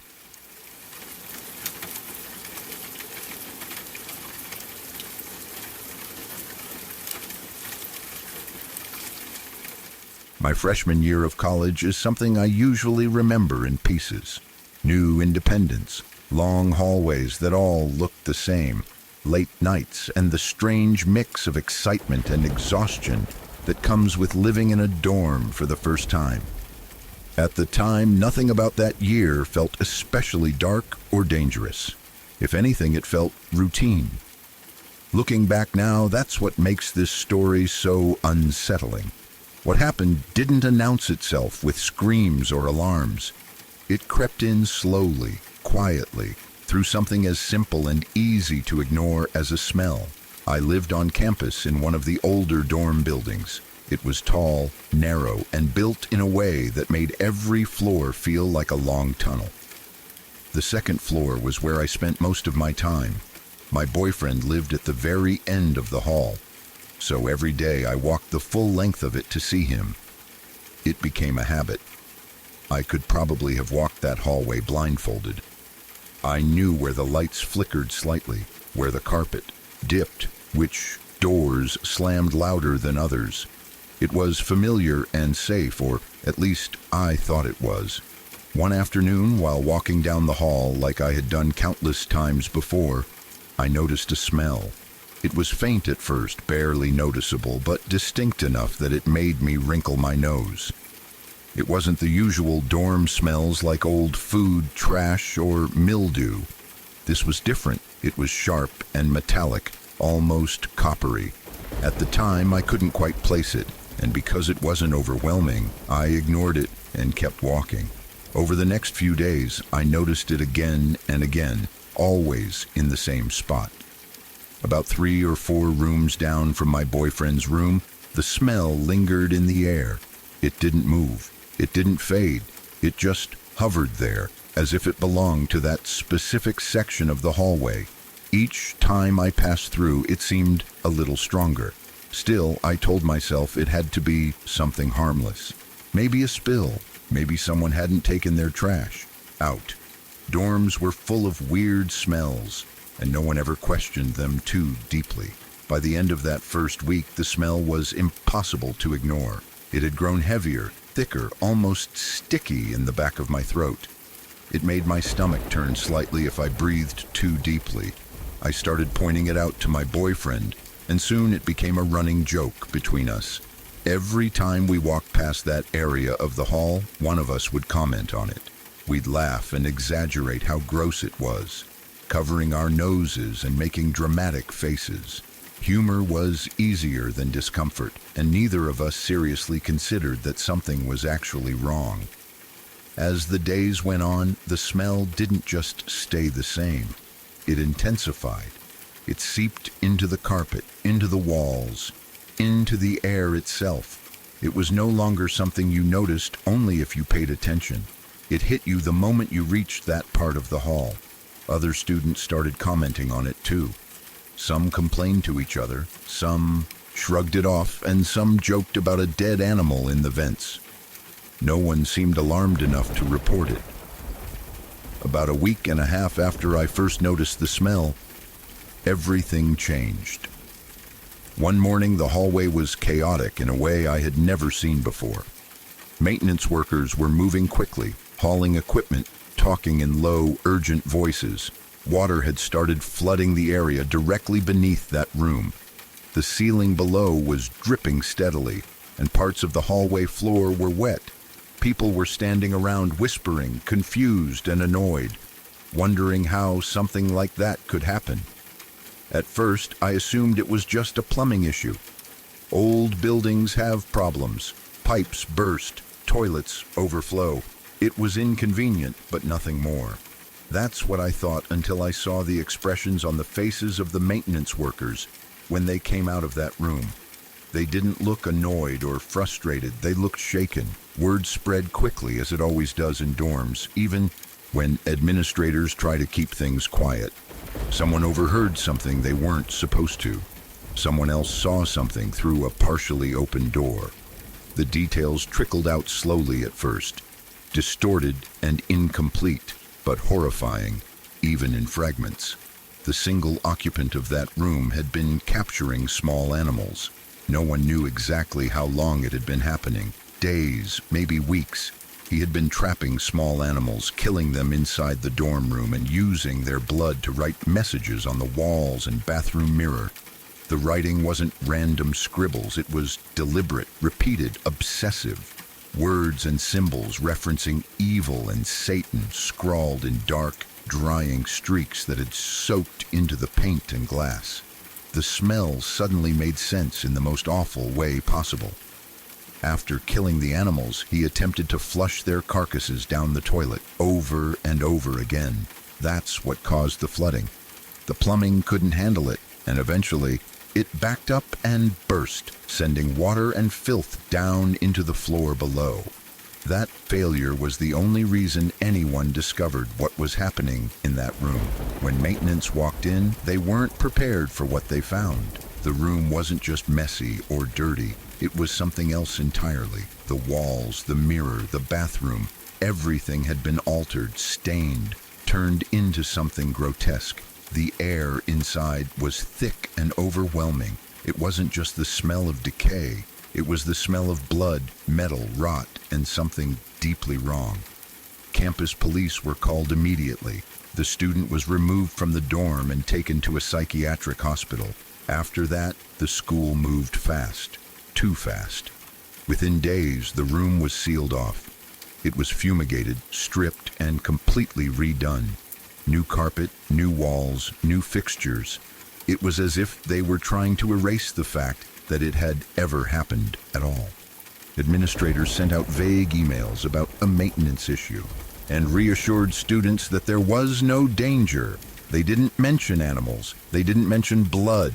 They didn't mention the writing. Officially, nothing unusual had happened. Unofficially, everyone knew something terrible had taken place. One student managed to get photos and video before everything was cleaned up. No one knows exactly how. Maybe they were friends with someone on the maintenance crew. Maybe they were just in the right place at the wrong time. Those images started to circulate quietly, passed from phone to phone in hushed conversations. I never saw them myself, but I heard enough descriptions to know I didn't want to.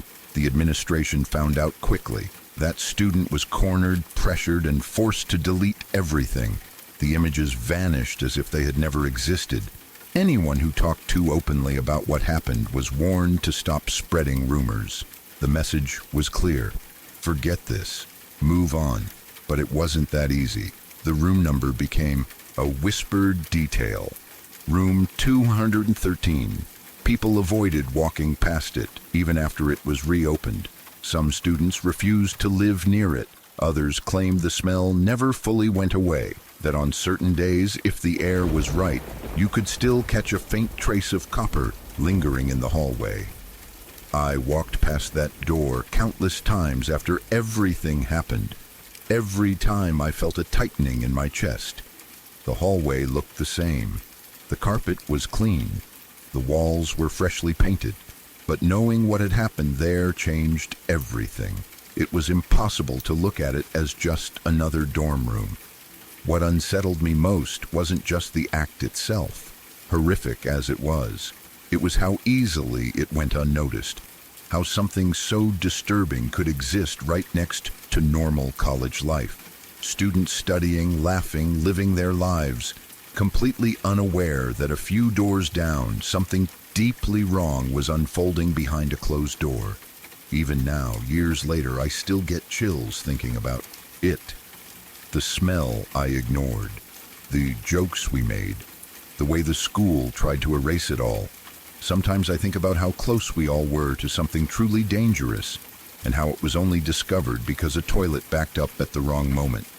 Whenever I smell something metallic or coppery now, my mind goes right back to that hallway, to room 213, to the idea that evil doesn't always announce itself loudly. Sometimes it just lingers in the air, waiting for someone to notice.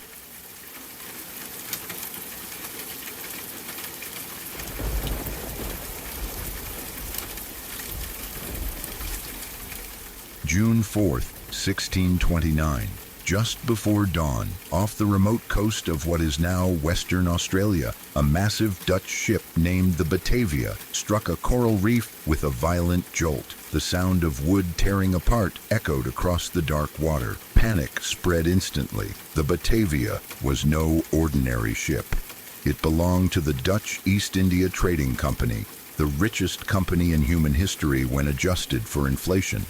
The vessel was carrying around 350 people and was supposed to be on a long journey to Jakarta, Indonesia, which was then known as Batavia as well. Instead, it became the site of one of the most horrifying survival stories ever recorded. As the ship broke apart, chaos ruled the decks. Passengers screamed, crew members shouted conflicting orders, and waves slammed against the hull. Many people were thrown into the sea without warning. In the confusion and darkness, about 40 people drowned almost immediately. Those who survived clung to floating debris or swam desperately toward a small strip of land visible in the distance. That land was Beacon Island, a barren, low-lying island surrounded by reefs and shallow water.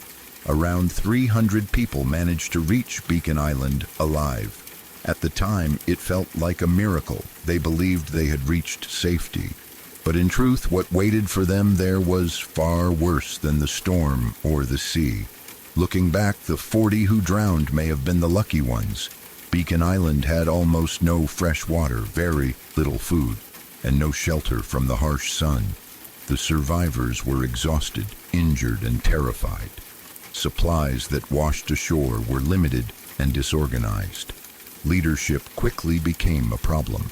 The ship's captain, Francisco Pelsart, knew immediately that help was not coming anytime soon. The Batavia had wrecked far from common shipping routes. If no one went for help, everyone on the island would eventually die. Captain Pelsart made a decision that would later be seen as both heroic and tragic. He gathered a small group of men and took a longboat that had survived the wreck. His plan was to sail north to Jakarta to get help. At the time, he had no idea how far the journey truly was. The distance was around 2,638 kilometers, or 1,639 miles across open ocean. No modern navigation tools, no certainty of land, just waves, wind, and luck. Against all odds, Pelsart survived. For 33 days, the small boat battled storms, heat, hunger, and thirst. Many believed the journey was impossible, but he reached Jakarta alive. It took another 3 months to organize a rescue mission and return to Beacon Island. During those months, everything fell apart. When Pelsart finally returned, he expected to find hungry but hopeful survivors. Instead, he discovered a nightmare. More than 100 people were dead, not from starvation or exposure, but from murder. Men, women, and even children had been brutally killed. Some women were being held prisoner, forced into what were essentially rape camps on the islands nearby. They were kept alive not as people, but as property. Later testimony revealed chilling details. The men in power said they did not need 25 women. They selected 5 who were kept as women of common service. In simple terms, they were sexual slaves. The rest were discarded, killed, or left to die. The man responsible for turning survival into horror was Geronimus Cornelis. Cornelis was a senior merchant aboard the Batavia, not a sailor, but a man with influence. Before the shipwreck, he had already been planning a mutiny. He held radical beliefs, resented authority, and believed he was smarter and more deserving than those above him. The shipwreck did not create his cruelty. It gave him the opportunity to unleash it. When Captain Pelsart left the island, he placed Cornelis in charge, believing him to be capable and trustworthy. That decision would cost over 100 lives. Once in power, Cornelis moved quickly. He gathered a group of loyal followers, men who either shared his views or were too afraid to oppose him. His first goal was control. To achieve that, he needed to eliminate anyone who could challenge him. Strong men, outspoken crew members, soldiers, and anyone who questioned his authority were targeted first. At first, the killings were disguised as accidents or necessary decisions. People were sent on dangerous errands and never returned. Others were accused of stealing food or causing trouble and were executed as examples.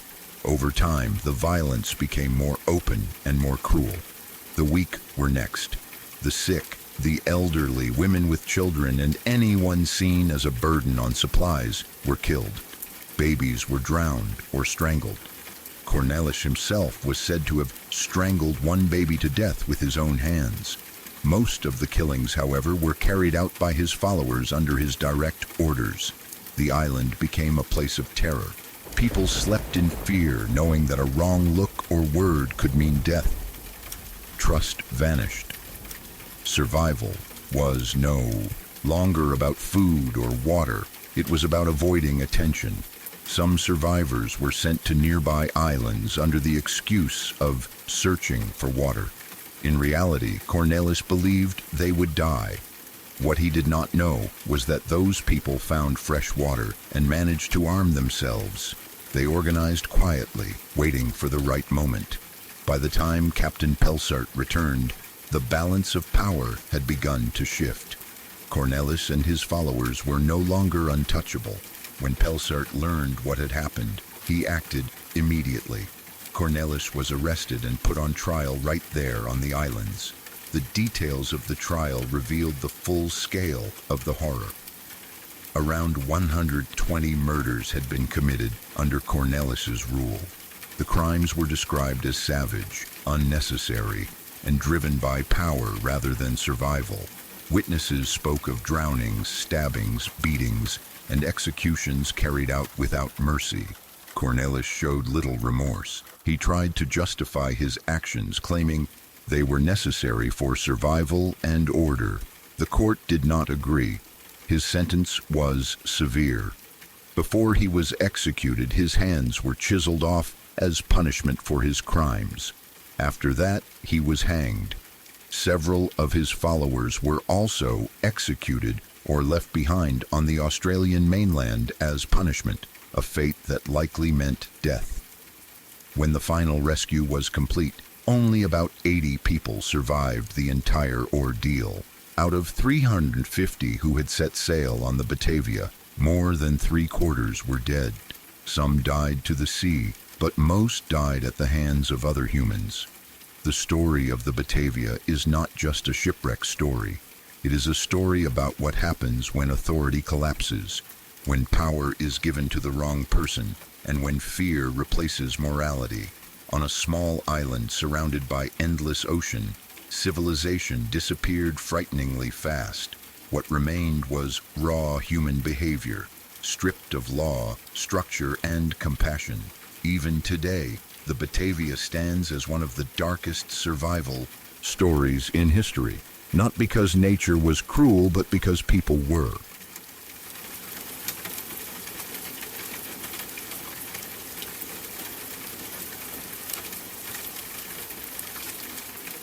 My grandmother was what people usually call sensitive, although I've never really liked that word because it feels vague and incomplete.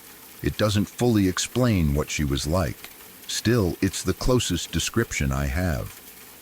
You could be having the worst day of your life, completely overwhelmed or quietly falling apart, and she would call you out of nowhere.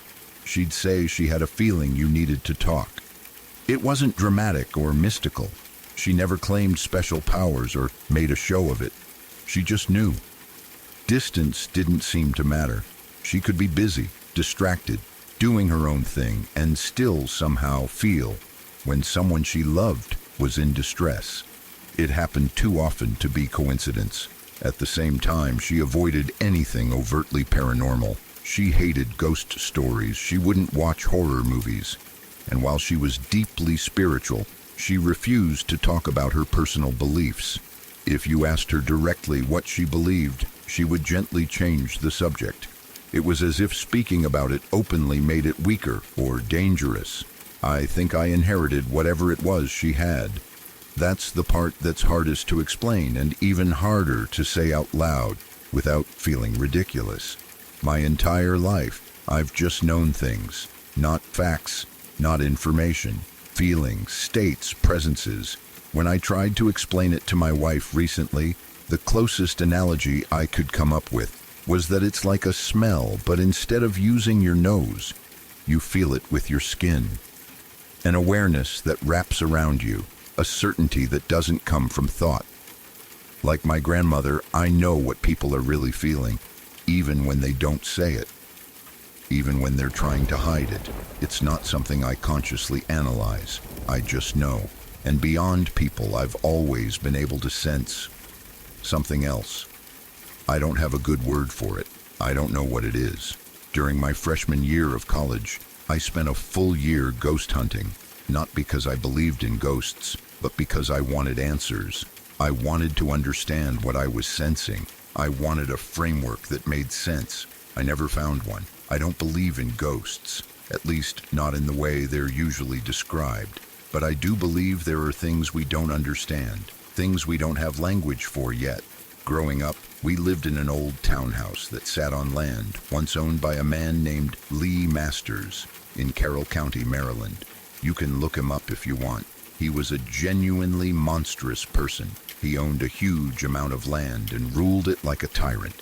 He enslaved people, raped them, and when enslaved women became pregnant, he burned them alive in a limestone furnace on his property. That furnace wasn't just a story. I helped work on the archaeological dig that eventually uncovered it. Bones were found, burned remains, physical proof that the stories were true. That kind of history doesn't feel distant when you're standing on the land it happened on, holding evidence in your hands. From the time I was very small, I hated that house. Some of that can easily be explained. My parents were going through an extremely rough and violent divorce. The atmosphere at home was tense and unpredictable. That alone can make any place feel unsafe. But what I felt went beyond that. I hated being alone in that house in a way that didn't feel normal. It wasn't just fear of the dark. It wasn't imagination running wild. I could feel something with me all the time. It wasn't friendly. It wasn't neutral. It felt like a dark presence that lingered in the corners of rooms, watching. The feeling was strongest in the basement and in my bedroom. Those spaces felt heavier, like the air itself was pressing down on me. No matter what I was doing, no matter how distracted I tried to be, I could sense it nearby. For a long time, I told myself it was just childish fear. Kids get scared. Kids imagine things. That's normal. I tried to rationalize it that way, and for a while, that explanation was enough. Then my brother was born. He isn't sensitive. Not like me. Not like my grandmother. He's practical, grounded, and skeptical. But even he felt it. We both heard things at night. Footsteps in the hallway when no one was there. Scratching at our bedroom door. Heavy breathing on the other side. I also started having the same recurring dream every single night. I would walk to the top of the basement stairs, jump down into the darkness, land at the bottom, climb back up, and do it again. Over and over, down into the dark, up again, down again. The dream was vivid and exhausting, and it happened so often that I started losing sleep. I've never been able to confirm whether I actually sleepwalked and did this in real life. My parents don't remember it happening, but I have been known to sleepwalk on occasion. What makes me doubt it was real is that those basement stairs were tall and steep, and I was never injured. Still, the repetition of that dream felt purposeful in a way I can't explain. As I got older, things escalated. Lights would turn on and off by themselves. The television would suddenly cut out for no reason, then turn back on when we stood up to check it. Doors opened and closed on their own. I began seeing shadows moving out of the corner of my eye constantly, not tricks of light, defined movement. Things would go missing and reappear months later, in places we'd already searched, as if they had never been gone. At night, I started feeling like something wanted to physically harm me, not just scare me, hurt me. That sensation of threat became overwhelming at times. On one occasion, when I was around 9 or 10 years old, I had what I believe was a seizure. I don't remember all the details clearly, but I remember waking up confused and terrified afterward. I didn't talk about any of this, not with my parents, not with teachers, not with friends. The only person I spoke to was my brother. Eventually, even he told me to stop talking about it. He didn't want to hear it anymore. So I kept it to myself. We eventually moved, but not because of any of this. The move was for unrelated reasons. What I noticed, though, was that the farther we got from the original property, the less intense everything became. Our new house was across the city, still technically on land once owned by Lee Masters, but not part of his main living property. For a while, some of the same things happened. Lights flickering, odd sensations. But it didn't feel as heavy. That constant oppressive presence wasn't there anymore. It was like moving away from the center of something toxic. Sometimes these things happened in front of other people. Once, a friend and I were playing Age of Mythology in the basement when we both saw a shadow figure move across the wall. I've never seen someone go pale that fast. He didn't come back to my house for a very long time after that. Over time, the activity faded. As I moved farther away from the master's estate, it almost disappeared entirely. I pushed it out of my mind. I'm a rational person. I believe in logic and science. Writing all of this down still makes me feel unhinged, like I sound insane just putting it into words. So I let it go. Occasionally, my brother would mention that things stopped happening after I moved out, but mostly we didn't talk about it. Recently, I took a job as a property manager. The apartment I now live in comes with the job. The woman who held the position before me died in this apartment from an opioid overdose. She was here for 3 days before she was found. Her dog survived by eating her face. When we moved in, I felt it again. Not the same presence from my childhood, but something familiar, something watching, something lingering. It wasn't as heavy, but it was there. I told myself to ignore it. I'd learned that paying attention only seemed to make things worse. Besides, the woman had died suddenly and violently. If anything was lingering, maybe it was just unresolved energy, something fading. My wife spoke to her. She did it on her own, without telling me beforehand. She thanked her for the apartment and told her it was okay to move on. When I found out, I didn't know what to say. I love my wife deeply, but if she had come to me first and said she felt someone was here, would I have believed her? I don't know. Since then, the sensation has grown stronger. I can't see the woman directly, but I know when she's in the room. I get that same skin-deep awareness, that smell without smell sensation. I know what she looks like even though I've never met her. She doesn't interact. She just watches. It became so physically overwhelming that I had to tell my wife. I hadn't felt anything like this since I was a child. And even then, I convinced myself it was imagination. This time felt different. When I told her, she told me something I didn't know. The day she spoke to the woman, our dog started sniffing around obsessively. Eventually, she dug out a plastic bag from under the heater. Inside were bloody gauze pads, likely from the previous tenant who injected heroin, gauze she probably used to stop the bleeding. My wife also admitted that she had been feeling like someone was around too, which was why she spoke to the woman in the first place. Since then, we've ignored it. But I can't ignore what I feel. I think I have what my grandmother had. But I don't know what to call it. I don't know how to explain it. And that uncertainty scares me more than the sensations themselves.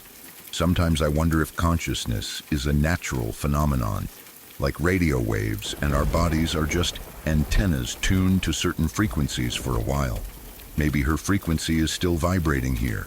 Maybe I have some genetic trait that gives me broader perception, some sensitivity to dimensions we don't fully understand. And why does it always seem tied to places where terrible things happened? Why not places filled with joy? Why not love? I never sense anything from those places, unless the emotion was overwhelming enough that almost anyone would feel it. I know how this sounds. Writing it out makes me feel exposed and foolish. But if you can't unload your insanity onto the internet, where can you? All jokes aside, if anyone has experienced anything like this, I would genuinely like to hear from you. Not because I want validation, but because not having a name or explanation for what's happening leaves me afraid. And fear, when you don't understand its source, has a way of sinking into your skin. And if these stories feel familiar, there's a reason. Most people have experienced something they don't talk about. If you're still listening, leave a like and subscribe. It helps keep stories like these alive. And if something has ever followed you home, send it in. Let's continue. This just happened to me today. My sister and I still like to play Pokemon Go, and tonight we went to the park right next to our house to get a Pokemon from a raid. We were there for about 5 minutes when a car full of people drove past us. The night was quiet, the kind of stillness that usually feels peaceful, but can quickly turn heavy when you realize you aren't as alone as you thought. We were standing near one of the central landmarks in the park, our faces illuminated by the pale blue glow of our smartphone screens. It was a normal evening, or at least it started that way.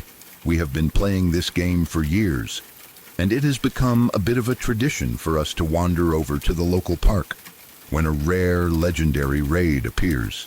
The park is practically in our backyard, a place we've known since we were children, so we never felt the need to be on guard. But tonight, the air felt different. It was cold, and the shadows under the old oak trees seemed a little deeper and more stagnant than usual. We were focused on the raid, tapping away at our screens to defeat the boss, when the first car drove by. It was a dark sedan, likely a Honda Civic, and it moved slowly along the perimeter road of the park. We didn't think much of it at first.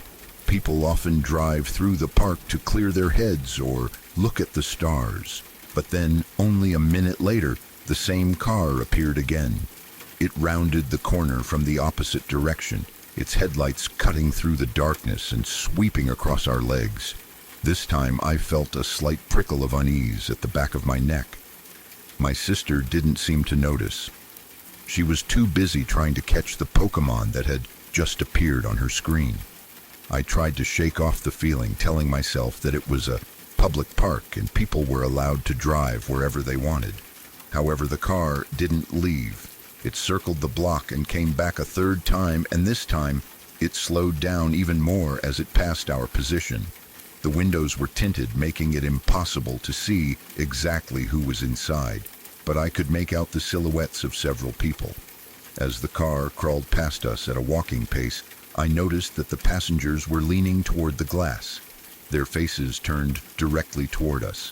They weren't just passing by anymore, they were observing us. It was a predatory kind of observation, the way a person might look at something they are considering picking up. I felt a cold knot of fear tighten in my stomach. I looked at my sister and told her that we should probably leave, but she was frustrated because the raid battle was almost over and she didn't want to lose her progress. She told me I was being paranoid and that it was probably just some kids looking for the same Pokemon we were, but I knew it wasn't that. There was no glow of phones from inside that car, and they hadn't stopped at the gym location to join the raid. They were just circling us. I stood there, my eyes darting between my sister's screen and the dark road, waiting for the headlights to reappear. When the car came around for the fourth time, I didn't care about the game anymore. I reached out and grabbed my sister's arm, telling her in a low, firm voice that we were leaving right now. She finally looked up and saw the car idling near the park exit, its engine a low, rhythmic thrum in the silence. She finally seemed to register the wrongness of the situation.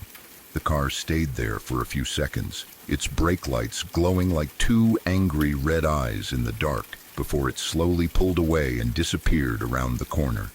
We started walking back toward our house, which was only a few hundred yards away. Every shadow seemed to stretch toward us, and every rustle of the wind in the leaves sounded like approaching footsteps. We were about halfway home when the car reappeared. It didn't come from behind us this time. It pulled out of a side street ahead of us and began to drive slowly in our direction. My heart was pounding against my ribs so hard I thought it might burst. The car passed us, and as it did, I saw the silhouettes inside shift again, all of them turning their heads to watch us as we walked. Once the car was a little past us and its taillights were fading, I didn't wait for another pass. I told my sister to run, and we both bolted. We sprinted across the grass and down our driveway, our breath coming in ragged, terrified gasps. We burst through the front door and locked it immediately, leaning against the wood as we tried to catch our breath. My sister was still trying to rationalize it, her voice trembling as she said it was probably just a couple of drunk teens playing a prank. She wanted to believe that the world was still the safe place she thought it was. But I couldn't let it go. I felt like I had seen something in the way that car moved, a deliberate and calculated intent that went beyond a simple prank. After a few minutes, when the adrenaline had settled into a dull, shaking hum, I decided to go back out to the front porch, just to see if they were still around. I stayed in the shadows of the doorway, peering through the glass of the storm door. A few houses down the street, I saw a car that looked exactly like the one that had been stalking us. It was idling near the curb, its headlights turned off. As I watched, the door opened and someone stepped out. I didn't get a good look at their face. It was too dark and the distance was too great. But I saw the silhouette of a person standing there, looking toward our house. It felt like they were marking the location, confirming where we had run to. I didn't stay to see what they would do next. I retreated back into the house and made sure every single window and door was locked and bolted. My sister was already upstairs, but I stayed in the living room, sitting in the dark and listening to the sounds of the street outside. While I was sitting there trying to process the fear and writing down what had happened, I heard the unmistakable sound of a car speeding down our street. It was the high-pitched whine of a small engine being pushed to its limit, and as it passed our house, I caught a glimpse of a dark shape through the blinds. It was a Honda Civic, or something very close to it. The car didn't stop, but the way it roared past felt like a final, aggressive message. It was as if they wanted us to know that they were still out there, that they knew where we lived, and that they could come back whenever they chose. I stayed awake for hours, every creak of the floorboards making me jump, every distant headlight on the wall feeling like a threat. The horror of the experience lies in the transition from a harmless game to a situation where you are being hunted. Pokémon Go is designed to get people outside, to explore their neighborhoods and interact with their surroundings. But tonight, that exploration led us directly into the path of something dark. It makes me realize how vulnerable we really are when we are distracted by our screens, our eyes fixed on a digital world while the real world is closing in around us. The park, which had always been a place of happy memories, now felt like a hunting ground. I thought about all the other times we had gone out late at night to play, and I wondered how many times we had been watched without even knowing it. My sister's theory about drunk teens is a comforting one, but it doesn't explain the persistence of the car. Drunk teens usually shout something or throw something. They don't circle you 5 times in total silence, watching you with a focused intensity. This felt much more like a coordinated effort, a group of people who had decided that we were their targets for the night. The way they followed us home was the most disturbing part. It turned a random encounter at the park into a personal threat against our sanctuary. Now, when I look out my front window, I don't see the familiar street where I grew up. I see a place where a dark car can sit and wait in the shadows. I keep thinking about the person I saw getting out of the car. Who were they? What were they looking for? The uncertainty is a specialized kind of torture. If they had just yelled something at us, I could dismiss it as a jerk being a jerk. But the silence and the repetition suggest a much darker motive. It felt like we were being studied, like they were testing our reactions to see how far they could push us before we broke. And the fact that they knew exactly which house we ran into means that the prank, if that's what it was, isn't necessarily over. They have a piece of information about us now that we can't take back. I don't think I'll be playing Pokemon Go at night anymore, at least not at that park. The game hasn't changed, but I have. I see the world through a different lens now, one that is much more aware of the cars that pass too slowly and the people who watch for too long. I find myself checking the locks on the doors multiple times before I can even think about going to bed. The joyful activities we engage in can so easily be twisted into something horrific when the wrong people are involved.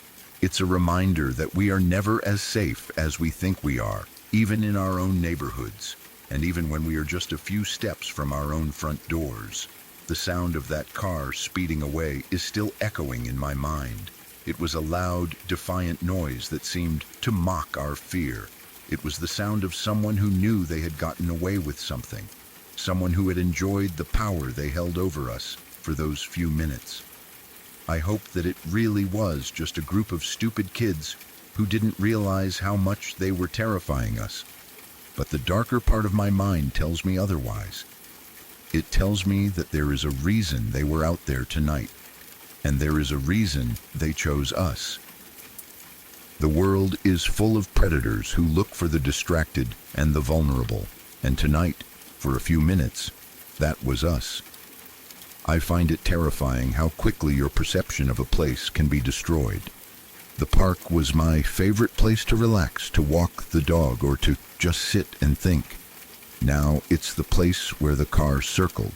It's the place where I felt the eyes of strangers on me. It will take a long time before I can walk through those gates again without looking over my shoulder every few seconds. My sister still wants to believe it was nothing, and I envy her for that. I wish I could just laugh it off and go back to my life, but I can't. The fear has a weight to it now, a permanent presence that I have to carry. As I finish writing this, the street is silent again. The Honda Civic hasn't come back for another pass, and the shadows under the trees have stopped moving. But the silence isn't peaceful anymore. It's a heavy, expectant silence, the kind that feels like a breath being held. I know that the car is still out there somewhere, moving through the night and looking for the next person with their head down, focused on their phone. I hope that person is luckier than we were, or at least faster, because the world is a much stranger and more dangerous place than a game could ever prepare you for. And sometimes the things you find in the park aren't the ones you were looking for. I've decided to tell my parents about what happened tomorrow morning.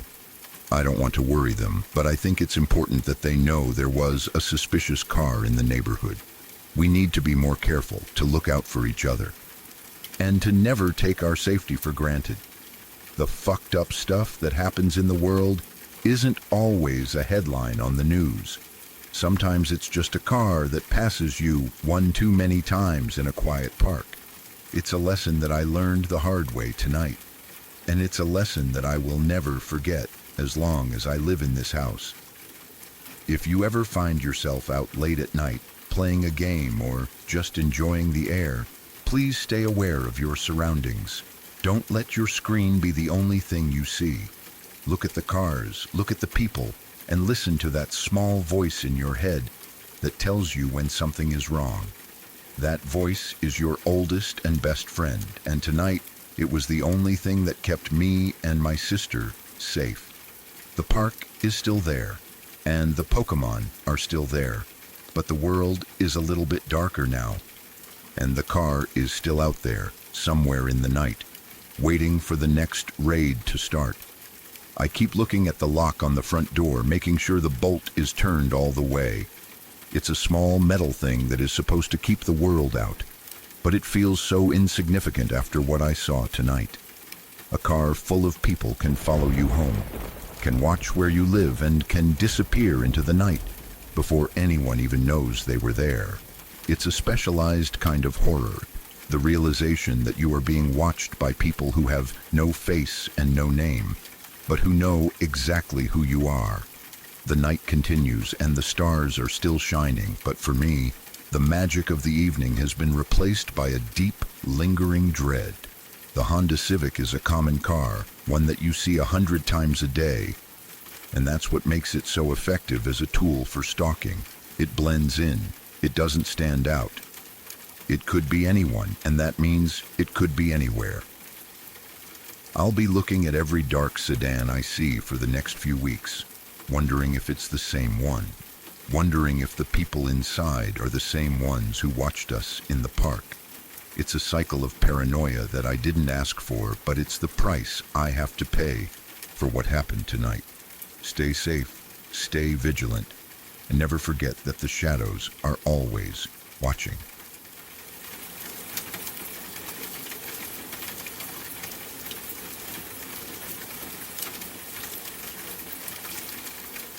My grandfather on my mom's side was a medic in Vietnam.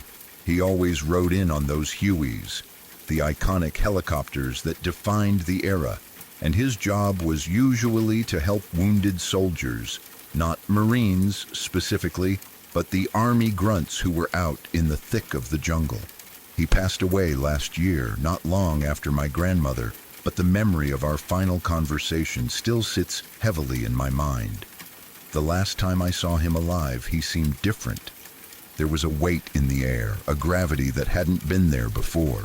He looked at me with an intensity that made the room feel smaller, and he whispered for me to come closer. He said he had something to tell me, something he didn't want me to ever repeat to my grandmother or my mother. I promised him I wouldn't, and then he leaned in, his voice trembling just enough for me to notice. He knew I was thinking about joining the Marines, and he wanted to give me a piece of advice that felt more like a desperate plea. He told me never to go anywhere near soldiers who had radios. I tried to dismiss it at first, telling him that modern Marines don't really use the same kind of cumbersome radios he had to deal with in the 60s. But he stopped me, his hand gripping my arm. He told me to just stay away from anyone important, especially the commanding officers. He stopped looking at me then and stared down at the rug, and for a second I saw his eyes. His pupils were totally dilated, wide and dark, as if he were staring into a void or focusing on something miles away and decades in the past. The room was silent except for his ragged breathing, and then he started to talk, and he didn't stop for a long time. He said that when he was in Vietnam, he became used to the sight of death and the smell of blood. As a medic, it was his daily reality, something he had to tuck away in a corner of his mind just to keep functioning. But he told me there was one experience that scarred him more deeply than all the others combined. It was a day when his helicopter was called in for an emergency extraction. They were completely unprepared because the call had come in with such frantic urgency. A platoon of about 50 or 60 guys had been caught in a devastating ambush, and the landing zone was dangerously close to the active fighting. As the Huey descended, the air was thick with the scent of smoke and the deafening roar of the rotors. Through the open door, he saw the chaos on the ground, the flashes of gunfire, the dirt kicking up from the soil, and the bodies of men scattered in the grass. In the middle of that hell, he saw the radio man. The boy was standing near the lieutenant, right in the center of the crossfire. As the helicopter touched down, the radio man turned his head and looked directly at my grandfather. He had this incredible look on his face, a mixture of pure relief and joy that seemed to say the cavalry had finally arrived and they were all going to be okay. My grandfather described the radio man's smile as something precious, the kind of honest, wide-eyed smile a child makes on Christmas morning when they see the tree for the first time. It was a moment of pure humanity in a place that had become entirely inhuman. But that smile only lasted for a half second. In the next heartbeat, the radio man, the lieutenant, and the 4 soldiers standing around them were suddenly engulfed in a massive ball of fire. A grenade or a mortar shell had landed right in their midst, turning the center of the platoon into a scorched crater of heat and shrapnel. My grandfather didn't think, he just reacted. He sprang out of the helicopter and ran toward the wall of fire, his medic bag swinging at his side. The air was so hot, it felt like it was melting the hair off his arms. When he reached the site of the explosion, he found the radio man. The boy was lying on the ground, stomach down, and the sight was enough to make even a seasoned medic want to scream. His skin was a bright, angry red. His uniform had been shredded into charred rags, and the heavy metal radio had literally been fused to his back by the heat of the blast. The metal and the flesh had become one single horrific object. Despite the catastrophic injuries, the boy was still conscious. He looked up at my grandfather, his eyes glassy and unfocused, and he started to speak. But he wasn't in the jungle anymore. He looked at my grandfather and said, "Just like the woods, remember, Tony? At the creek, we would skip stones." My grandfather's name wasn't Tony, and he realized then that the boy was hallucinating, his mind retreating to a safer, happier time as his body began to shut down. The radio man looked my grandfather in the eyes one last time, whispered, "Right, Ma?" And then he died right there on the floor of the helicopter during the frantic ride back to the base. The horror of that story has lived with me every day since he told it. It wasn't just the gore or the violence that made it terrifying. It was the sheer wasted potential of a human life. My grandfather later found out that the boy was only 16 years old. He had lied about his age to join the fight, driven by a sense of duty or adventure that he couldn't possibly understand. Back home, he had a family that loved him, a girl he was planning to marry, and a college fund already set up for his return. He had an entire universe of possibilities ahead of him, books he would never read, children he would never hold, and a life that would never be lived. And all of it, every single bit of that potential, was ended in an instant by the random throw of a grenade. There was no brave last stand, no heroic sacrifice that changed the course of the war. It was just a sudden, violent, and meaningless transition from being someone with everything to being nothing at all. My grandfather's dilated eyes told me more than his words ever could. He wasn't just telling me a story, he was showing me the ghosts that walked beside him every day. He wanted me to understand that in war, death isn't a movie. It isn't always about honor or glory. Sometimes it's just about being the person standing next to the guy with the radio. The radio man was a target because the radio represented communication and command. And the enemy knew that if you took out the radio, you took out the heart of the unit. That young boy with his Christmas smile and his dreams of skipping stones was just a coordinate on a map for someone else. The horror is in the randomness. It's in the fact that you can be the greatest something, a beloved son, a bright student, a loyal friend, and in a fraction of a second, you can become the most nothing of nothing. I think about that boy often. I think about how his mother must have felt when she got the telegram, never knowing that his last words were for her, even if he was looking at a stranger in a blood-stained medic vest. I think about Tony and the creek and the stones they skipped, and how that memory was the only thing the boy had left to cling to as the world faded away. It makes the idea of joining the military feel very different. It strips away the polished boots and the sharp uniforms and leaves you with the image of a 16-year-old boy fused to a piece of machinery. The potential of a life is such a fragile, beautiful thing, and we live in a world that is far too willing to throw it away. My grandfather saw that potential get snuffed out thousands of times, but that one boy with the radio was the one who broke him.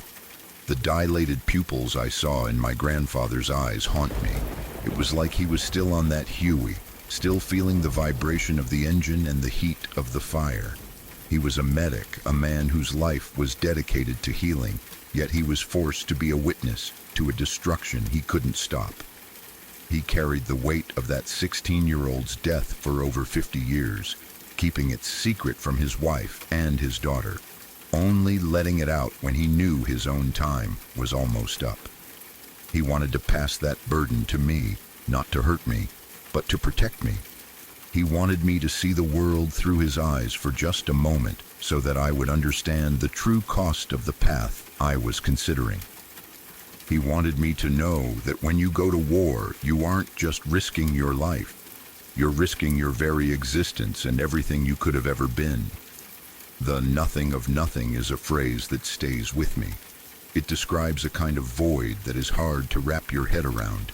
It's not just death, it's the erasure of a future.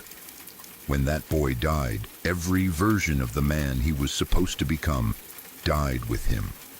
Every conversation he would have had, every meal he would have eaten, and every person he would have loved simply vanished. There was no trace left of him except for a name on a wall and a charred radio. To my grandfather, that was the ultimate horror. He saw the light behind the boy's eyes go out, and he knew that the world was a darker place because of it.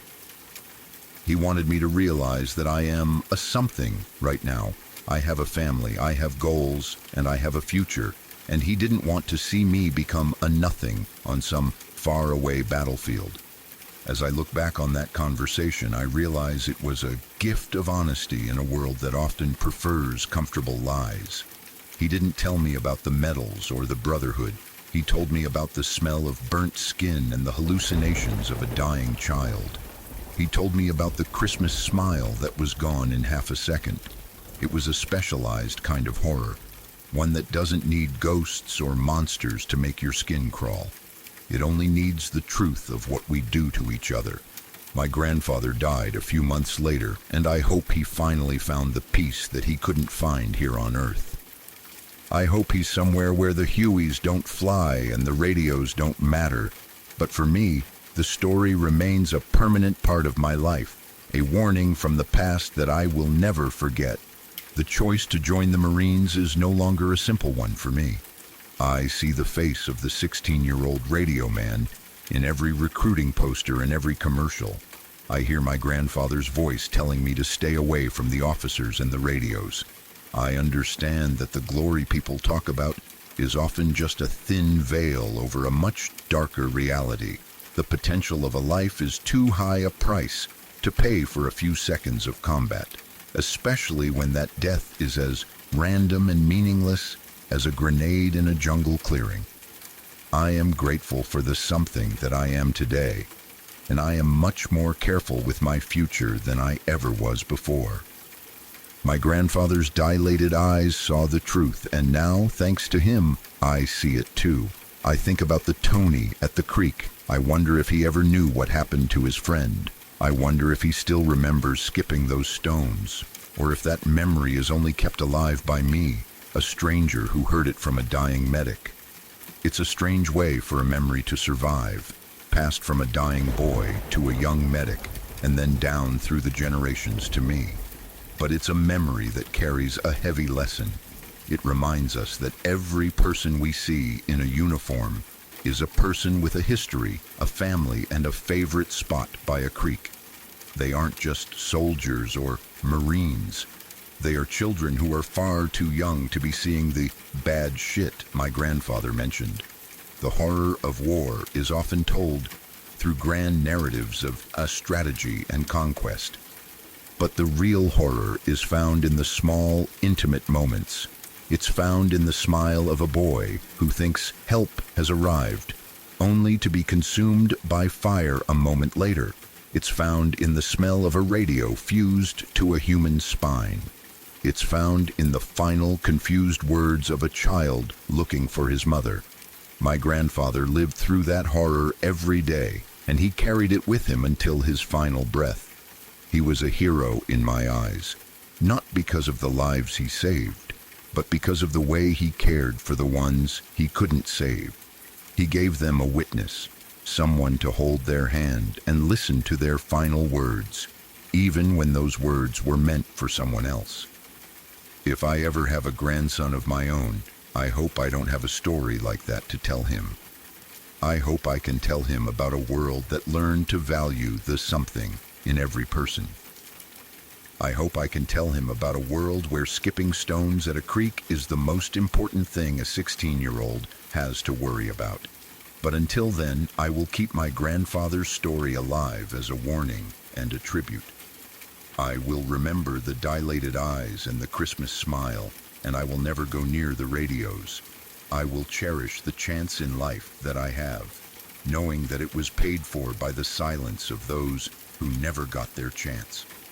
The most nothing of nothing is a place I never want to visit, and thanks to my granddad, I know exactly where the path to it begins. The Huey helicopters are museum pieces now, relics of a time that most people want to forget. But for some, the sound of those rotors is still the sound of hope and terror.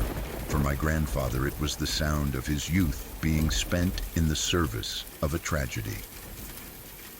He was a medic, a man who tried to put the pieces back together, but some things can't be fixed. Some things are broken forever by the throw of a grenade. The radio man's smile is a ghost that will never fade, a reminder of the precious, fragile nature of our existence. We are all just a half-second away from everything changing, and the only thing we can do is to hold on to each other and try to stay away from the fire.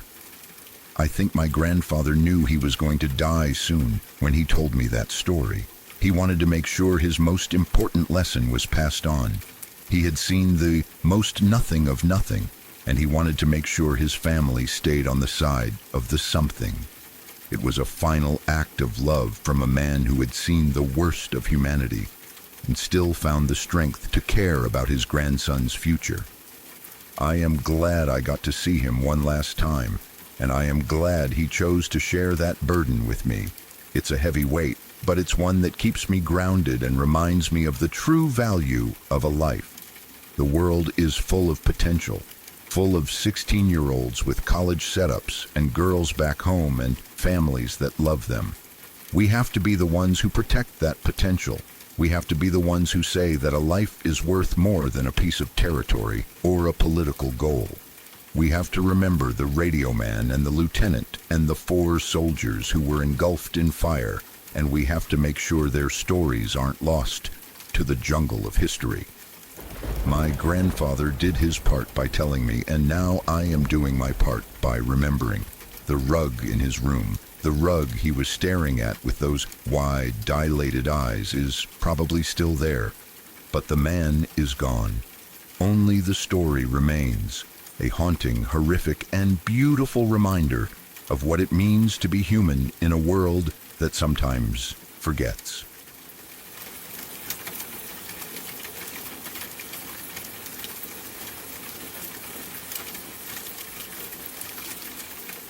I didn't believe in the paranormal at first. Growing up, I was the kind of kid who looked for a logical explanation for everything. If a floorboard creaked, it was just the house settling. If a shadow moved, it was just a car driving by outside. I viewed ghost stories as nothing more than campfire entertainment, designed to make your heart race, but ultimately harmless. However, there is one specific memory from when I was about 10 years old that refuses to be debunked. It is a story that has sat in the back of my mind for years, and every time it resurfaces, it brings back that same cold, paralyzing dread I felt in my childhood bedroom. It remains the most unnerving experience of my life, and other than telling my mom once, this is the only place I have ever come to vent about the night the world stopped making sense. It was a typical evening, or so it seemed. I was 10 years old, tucked into my bed on the second floor of our home. Downstairs, I could hear the muffled, comforting drone of the television, where my mom was watching her late-night shows. The house was filled with the familiar sounds of a family at rest, and I was just beginning to drift into that heavy, peaceful sleep. My brother was out at his Army Cadets meeting, something he did regularly. He usually came home late, so hearing the front door open at an odd hour wasn't necessarily a cause for alarm. When I heard the heavy thud of the front door followed by the sound of someone running up the stairs, my immediate thought was that he had finally made it back and was rushing to get to bed before our mom told him off for being late. The footsteps on the stairs were heavy and fast, vibrating through the floorboards. I sat up in bed, rubbed my eyes, and looked toward my open bedroom door, expecting to see my brother's familiar face as he hurried past. The figure finally reached the landing and moved past my doorway, but the moment I looked at him, my heart stopped. It wasn't my brother. The person was wearing a dark, oversized hoodie with the hood pulled low over their head, completely obscuring their face in deep shadow. Even though I couldn't see a single feature, I knew with a bone-deep certainty that this was a total stranger. This person was massive, standing far taller than any member of my family, and their presence felt heavy and aggressive in the narrow hallway. I was too terrified to scream or run for my mom. I felt like my vocal cords had been cut. My survival instinct took over in the only way a 10-year-old knows how. I dove under my heavy blankets, pulling them over my head and curling into a tiny ball. I stayed there, barely daring to breathe, my ears straining to hear where the stranger went. To my absolute horror, the footsteps stopped right outside my door. For several minutes, the figure just stood there in total silence. The only thing I could hear was the sound of heavy, ragged panting. It was a wet, desperate sound, as if the person had just run a marathon or was in the middle of a frantic panic attack. The sound of that breathing, so close to my bed and yet so detached from anyone I knew, made the air in the room feel freezing. I remained frozen under my blanket, not able to make a single sound. I felt like if I moved even an inch, the figure would realize I was awake and reach through the fabric to grab me. Time seemed to stretch into eternity in that dark, stuffy space under the covers. Finally, after what felt like hours but was likely only a few minutes, the panting moved. I heard the slow, deliberate sound of footsteps walking away from my door and into my brother's room across the hall. I heard his door click shut, and then the house returned to that oppressive, unnatural silence. I lay there in the dark, my mind racing. I wondered if I should run downstairs to my mom, but the thought of crossing that hallway and passing my brother's door was even more terrifying than staying put. I stayed awake, shivering under my sheets, for about an hour. I was trapped in a state of pure paranoia, waiting for the door to open again or for the panting to return to my bedside. Then I heard the sound of the front door opening for a second time. I heard familiar, lighter footsteps coming up the stairs. Not running this time, just a normal, tired walk. I peeked out from under the blanket just as my actual brother walked into the hallway and headed toward his room. I heard him open his door, walk inside, and start getting ready for bed as if nothing was wrong. The transition was so mundane that it made the previous hour feel like a fever dream, but I knew what I had seen. I knew the difference between my brother and the giant in the hoodie. Years have passed since that night, and I eventually gathered the courage to tell my mom about what happened. She listened, but she gave me the answer I expected. She said it was probably just my brother messing with me, playing a prank to see if he could get a rise out of his younger sibling, but that explanation falls apart when you look at the facts. My brother is only 3 years older than me. At the time of the incident, he was only about 5 feet 3 inches tall, a typical height for a young teenager. The man I saw in the hallway was truly tall, a towering figure that nearly touched the top of the doorframe. There is no way a 5'3" boy could have transformed into a giant and back again in the span of an hour. This realization is what unnerves me to this day. If it wasn't my brother, then who was the man in the hoodie? How did he get into the house? And more importantly, where did he go? When my brother walked into his room an hour later, he didn't mention seeing anyone. He didn't scream. He didn't run out, and he didn't say there was a stranger hiding in his closet or under his bed. It was as if the figure had simply evaporated into the walls the moment he entered the room. The idea that a massive, panting stranger could just manifest in our home and then vanish into thin air is a specialized kind of horror that defies any logical debunking. It makes me wonder if the house had a thin spot where things could cross over, or if I had witnessed a residual haunting of a moment of violence from the past. The memory of the panting is the detail that haunts my dreams. It wasn't the sound of a ghost or a spirit. It sounded like a living, breathing human being in a state of extreme physical or emotional distress. It makes me think about the possibility that it wasn't a ghost at all, but a real intruder who somehow escaped before my brother got home. But then I remember the silence of the hallway and the fact that the front door never opened a second time until my brother arrived. The logistics don't work for a person, and they don't work for a prank. It leaves me with a void of an answer, a mystery that sits in the center of my childhood like a dark stain. I often think about the tall man archetype that appears in so many horror stories and paranormal reports.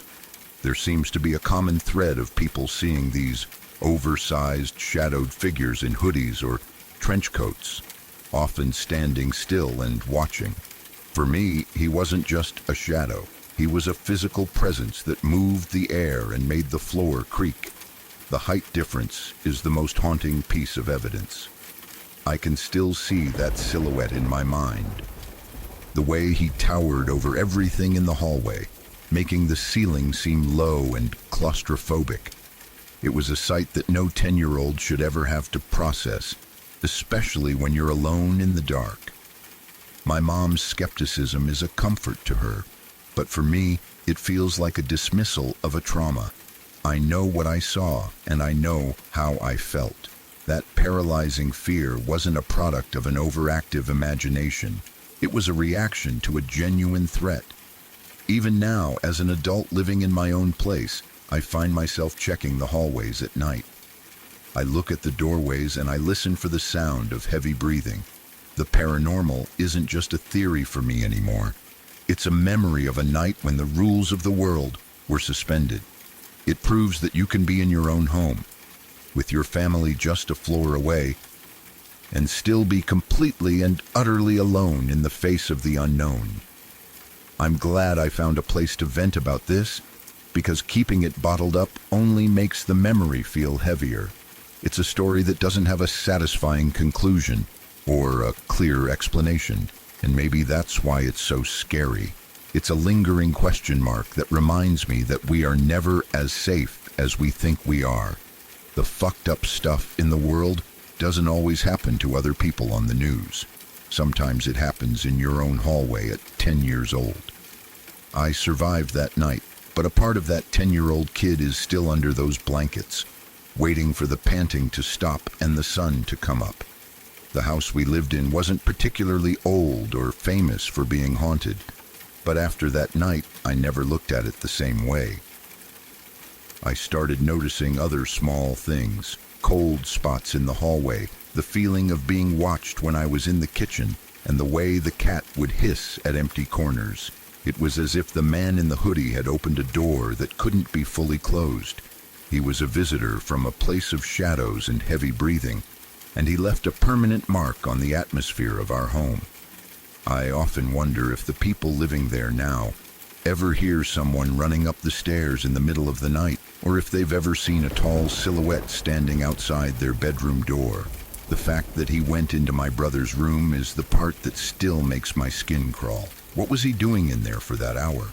Was he just standing in the dark, waiting, or was he a version of my brother from a different, darker timeline? A doppelganger that had arrived early? The possibilities are all terrifying. When my brother eventually moved out and I had that room to myself for a while, I never felt comfortable in it. I always felt like there was someone else in the room with me, standing just behind the closet door or sitting at the foot of the bed. It was a heavy, suffocating energy that made it impossible to ever truly relax. I hope that by sharing this, it resonates with someone else who has seen something they can't explain. We live in a world that is obsessed with facts and evidence, but some things defy measurement. The man in the hoodie was a reality for me, a horrific encounter with something that shouldn't have been there. It taught me to trust my eyes and my instincts, even when everyone else tells me I'm wrong. The height difference, the panting, and the impossible timing are all pieces of a puzzle that I will never be able to solve, and maybe that's the point. Some mysteries are meant to stay in the dark, reminding us to always keep the lights on and the doors locked. If you ever find yourself awake in the middle of the night and you hear someone running up your stairs, don't just assume it's your family. Listen for the breathing. Watch the height of the shadow. And if you see a man in a hoodie who is much taller than he should be, don't wait for him to move. Get to safety, because the world is much stranger than we like to admit. And sometimes the person walking into your brother's room isn't your brother at all. It's a lesson I learned at 10 years old, and it's a lesson that I will carry with me for the rest of my life. The memory of the hoodie-clad giant is my own personal ghost story, a dark chapter in the history of my childhood that refused to be forgotten. I'm an adult now, with a life of my own and a logical mind, but the 10-year-old in me still remembers the terror of that night. I still remember the sound of the breathing and the sight of the silhouette, and I still believe that somewhere in the shadows of that old house, the tall man is still standing, waiting for the next person to look up and see him.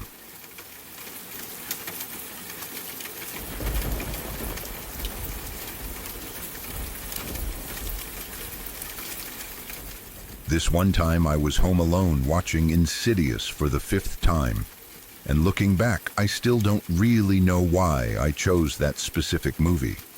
There is something about the atmosphere of that film, the clicking of the old clocks, the high-pitched violins, and the idea that something can follow you back from the shadows, that always gets under my skin.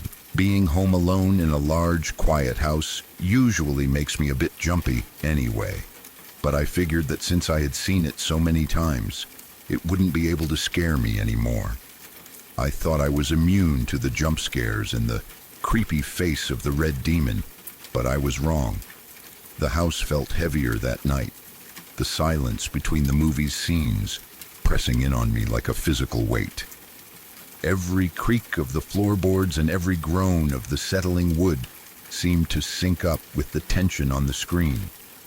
I was curled up on the couch, the only light coming from the television, casting long, dancing shadows across the living room walls. It was one of those nights where the air feels thick and you can't help but look over your shoulder even though you know no one else is there. Around the middle of the movie, I started to feel a bit dehydrated, my throat tight from the suspense. I paused the film and stood up, the sudden silence of the house feeling almost deafening after the loud, jarring soundtrack. I walked to the kitchen to grab a glass of water, my footsteps sounding unnaturally loud on the linoleum. As I stood by the sink, letting the water run cold, I heard a sound that made me freeze. It was the distinct, sharp whistle of wind coming from the direction of my bedroom. It wasn't just a draft. It sounded like a window had been flung wide open, and the night air was rushing in with a frantic, purposeful energy. My heart started to thud against my ribs. I knew for a fact that I had closed and locked every window in the house before my parents left. We had stray cats in the neighborhood that sometimes climbed onto the sills, and I briefly wondered if one of them had somehow managed to force its way in. But deep down, I knew that was impossible. I walked toward my room, my hand trembling as I reached for the doorframe. When I stepped inside, the chill in the air was immediate. It felt like walking into a freezer. My curtains were swishing around violently, whipped into a frenzy by a wind that shouldn't have been there. I looked at the window and saw that it was indeed wide open, the latch hanging loosely as if it had been undone from the inside. I scanned the darkness of the yard outside, half expecting to see a face peering back at me from the trees, but there was nothing but the swaying branches and the distant hum of the streetlights. I stepped forward, my skin crawling with a sudden sense of being watched, and I slammed the window shut, locking it with a forced click. I pulled the curtains tight, trying to shut out the feeling of the night, and headed back to the kitchen to finish getting my water. I tried to tell myself it was just the wind or a faulty latch, but the fear was already beginning to take root in my stomach. As I was standing in the kitchen, trying to calm my racing heart with a sip of water, I heard the noise again. It was a soft, muffled thud coming from my room, followed by the sound of something dragging slowly across the wooden floor. I didn't think, I just reacted. I sprinted back to my room, my adrenaline pushing me forward. I burst through the door and flicked on the light, my eyes darting around the space. Everything looked normal at first, but then I looked at my desk. Sitting right in the center of the polished wood was my teddy bear, the one I've had for years and still sleep with every night. My blood turned to ice. I knew exactly where I had left that bear. It had been tucked under my covers on the bed when I went to watch the movie. There was no one else in the house to move it, and no amount of wind could have lifted a heavy stuffed animal from a bed and placed it perfectly upright on a desk across the room. I stood there for a long time, staring at the bear's glass eyes, which seemed to be reflecting the light in a way that felt almost sentient. I was getting a bit scared, not gonna lie. The house, which had always been my sanctuary, now felt like a cage. I realized I couldn't stay in my room anymore. The air felt charged with something invisible, a static electricity that made the hair on my arms stand up. My parents were away at a wedding, my twin brother was at a sleepover at a friend's house, and my younger brother was with my parents. I was truly, completely alone. I decided the best thing to do would be to go to my parents' room and try to sleep there. It was a larger room, further away from the back of the house, and it always felt more secure. I grabbed a pillow and ran down the hallway, not looking back at the dark mouth of my own bedroom door. I climbed into their bed, pulling the heavy duvet up to my chin, and tried to focus on the sounds of the neighborhood outside, the distant cars, the barking of a dog, anything to drown out the silence of the house. I closed my eyes and tried to force myself to breathe slowly, waiting for the exhaustion to take over, but the house wouldn't let me rest. Just as I started to fall into that hazy state between wakefulness and sleep, I felt a distinct, icy sensation on my shoulder. It wasn't an accidental brush of the blanket, it was a deliberate three-fingered tap. The pressure was firm and cold, as if a hand made of snow had just touched me to wake me up. I bolted upright, my breath coming in ragged gasps, and I reached for the lamp on the nightstand. When the light flickered on, I saw my teddy bear sitting right next to me on the pillow. I felt a wave of nausea wash over me. I had left that bear in my room on the desk. I hadn't brought it with me when I fled to my parents' room. It was physically impossible for it to be there, yet it was leaning against the headboard, its small, stitched mouth looking like it was stretched into a smirk. I freaked out and grabbed my phone, my fingers fumbling as I tried to type a message to my guy friend. I needed to talk to someone, anyone, just to remind myself that I was still part of the real world. I told him what was happening, my words coming out in a frantic jumble, but as the minutes ticked by, the delivered sign just sat there. He left me on read. The isolation felt like a physical blow. I felt like the world outside had vanished, leaving me alone in this shifting, haunted version of my home. I tried to ignore the bear and the tapping, telling myself it was all in my head, a product of watching too much horror and being alone in the dark. I lay back down, turning my back to the bear, and closed my eyes again, but the feeling of being watched had intensified. It was a heavy, predatory gaze that seemed to be coming from the corner of the room, far away from the bed. The paranoia was at an all-time high at this point. I could hear my own heartbeat in my ears, a rhythmic thud that sounded like someone walking up the stairs. I kept my eyes tightly shut, but I could still feel the darkness of the room pressing against my eyelids. Every time the house settled, it sounded like a whisper.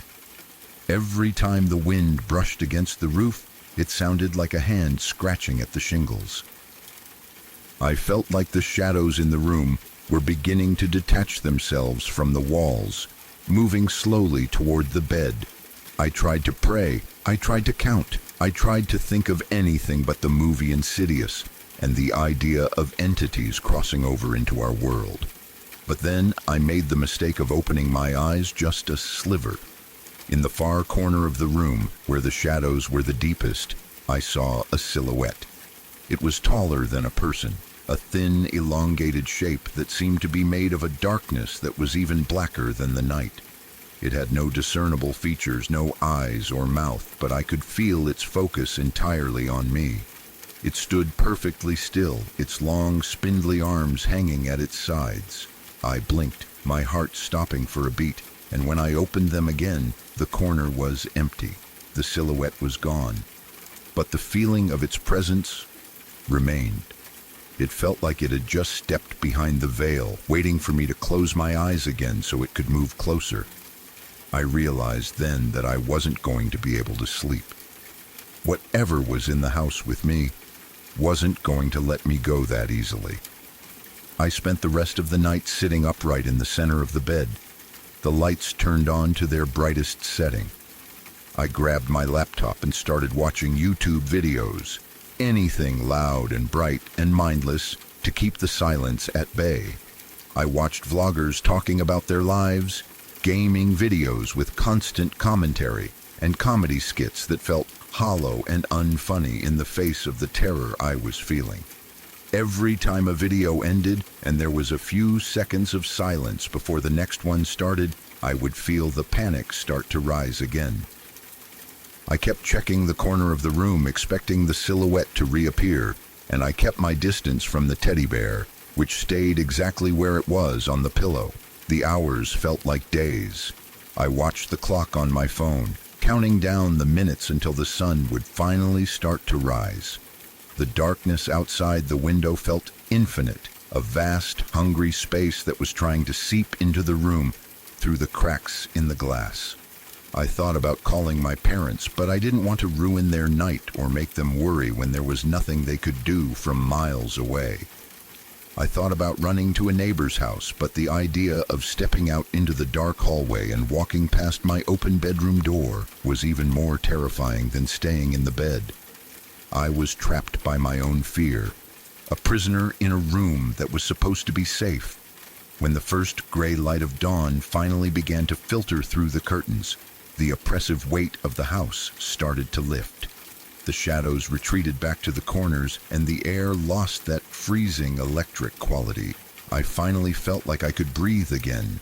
I walked back to my room, my legs feeling like lead, and I saw that my window was still locked and the desk was empty. I looked at the bed in my parents' room and saw the teddy bear still sitting on the pillow. I picked it up and threw it into the back of a closet, shutting the door firmly. I didn't care if I was being irrational. I just couldn't look at it anymore. Even now, with the sun fully up and the house filled with the sounds of my family returning, I am still scared as fuck. The memory of that icy tap on my shoulder and the sight of that silhouette is something I can't shake. It changed the way I feel about being home alone. I used to enjoy the peace and quiet, but now the silence just feels like a hiding place for things that don't belong here. I wonder if watching the movie really did act like an invitation, or if the house has always had these shadows and I was just finally tuned in enough to see them. The delivered text on my phone from my friend is a reminder of how quickly you can be isolated when things go wrong, and the empty closet where the bear is hidden feels like it's holding a secret that I'm not ready to face. The scariest part of the whole experience is the realization that the things we think are inanimate can move, and the places we think are empty can be full. The silhouette in the corner wasn't a trick of the light. It was a presence that wanted to be seen. It wanted me to know that I wasn't alone. I don't know if I'll ever be able to watch Insidious again, and I definitely don't think I'll ever be able to sleep in this house alone without feeling like someone or something is staring at me from the dark. It was a night of pure, unadulterated paranoia that turned my world upside down, a reminder that the veil between our reality and the unknown is much thinner than we like to admit. I still haven't told my parents the full story.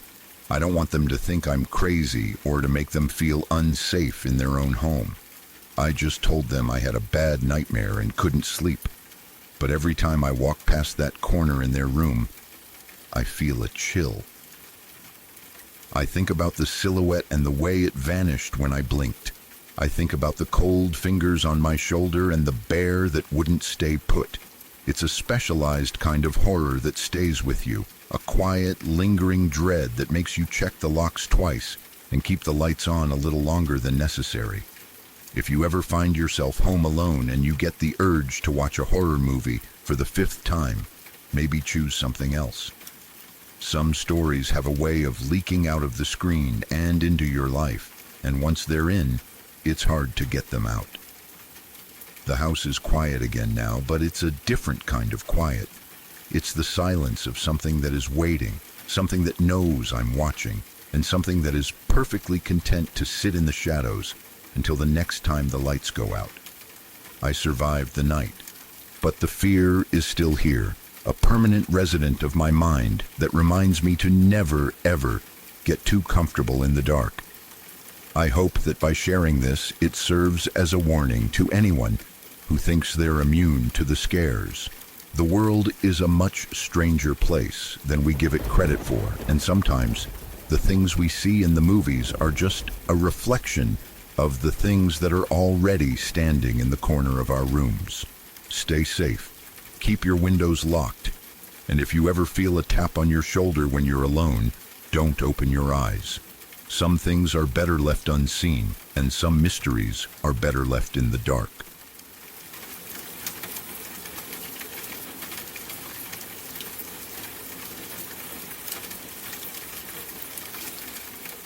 My aunt lives at the beach, in a quiet house far away from where the rest of my family lives. Every summer vacation, it has become a tradition for us to visit her, especially for the children in the family who look forward to the sand and the waves all year long. Because the house gets so full of kids and many of the adults can't make the trip due to work, my family usually hires a babysitter to help my aunt keep things under control. Years ago, they contracted a middle-aged lady who was, to put it bluntly, one of the rudest people I have ever met. From the moment she walked through the door, she seemed to have a chip on her shoulder. She was sharp-tongued, impatient, and we all hated her instantly. The first 2 weeks of that vacation were absolutely miserable.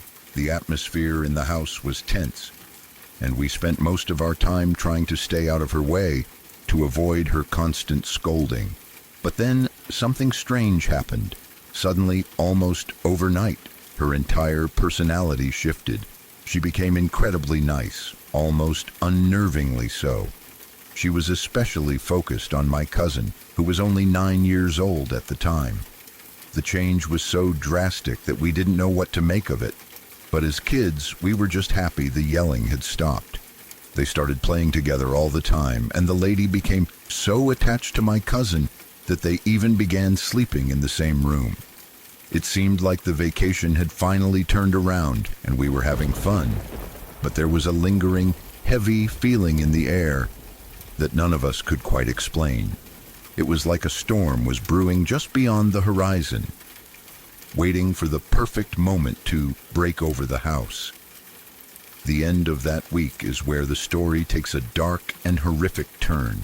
My cousin, my brother, and I were sitting on the large floral couch in the living room, talking with the babysitter. The sun had gone down, and the only sound is the distant, rhythmic crashing of the waves against the shore. Out of nowhere, the conversation took a very dark path. The lady started talking about her family, mentioning that she was one of 11 siblings. However, she told us she had only ever met 10 of them because the eldest brother had died before she was even born. Then, with a chilling level of detail, she began explaining exactly how he had passed away. She said he had started feeling unwell, tried to stand up to walk, but suffered a massive stroke. He fell forward, hitting his head violently against the doorframe, and died right there on the floor. The way she described the sound of the impact and the look on his face was enough to make our blood run cold. We were terrified, the kind of fear that sits deep in your chest and makes it hard to breathe. The joyful atmosphere of the beach house had evaporated, replaced by a morbid, suffocating dread. We didn't have anything left to talk about after that, so we all went to bed immediately, hoping to just sleep off the unease. My cousin went to the room she shared with the lady, and my brother and I went to our own room. The house fell into a deep, unnatural silence, the kind of silence that feels like a physical weight pressing down on the roof. The middle of the night brought the true horror. We were all jolted awake by the sound of my cousin screaming for help. It wasn't just a cry, it was a high-pitched, primal shriek of pure terror. My aunt was the first one to reach the room, her heart pounding as she threw open the door. The sight that greeted her was like a scene from a nightmare. The babysitter was crumpled on the floor in a heap, and my cousin was backed into the corner of her bed, sobbing uncontrollably. The air in the room felt thick and cold, and the lady was completely unresponsive. We called for an ambulance, and as the paramedics carried the lady out on a stretcher, the blue and red lights flashing against the white sand outside, we finally sat my cousin down to ask her what had happened. Through her tears, my cousin told us a story that still haunts my dreams. She said she had woken up in the middle of the night to the feeling of someone touching her hair.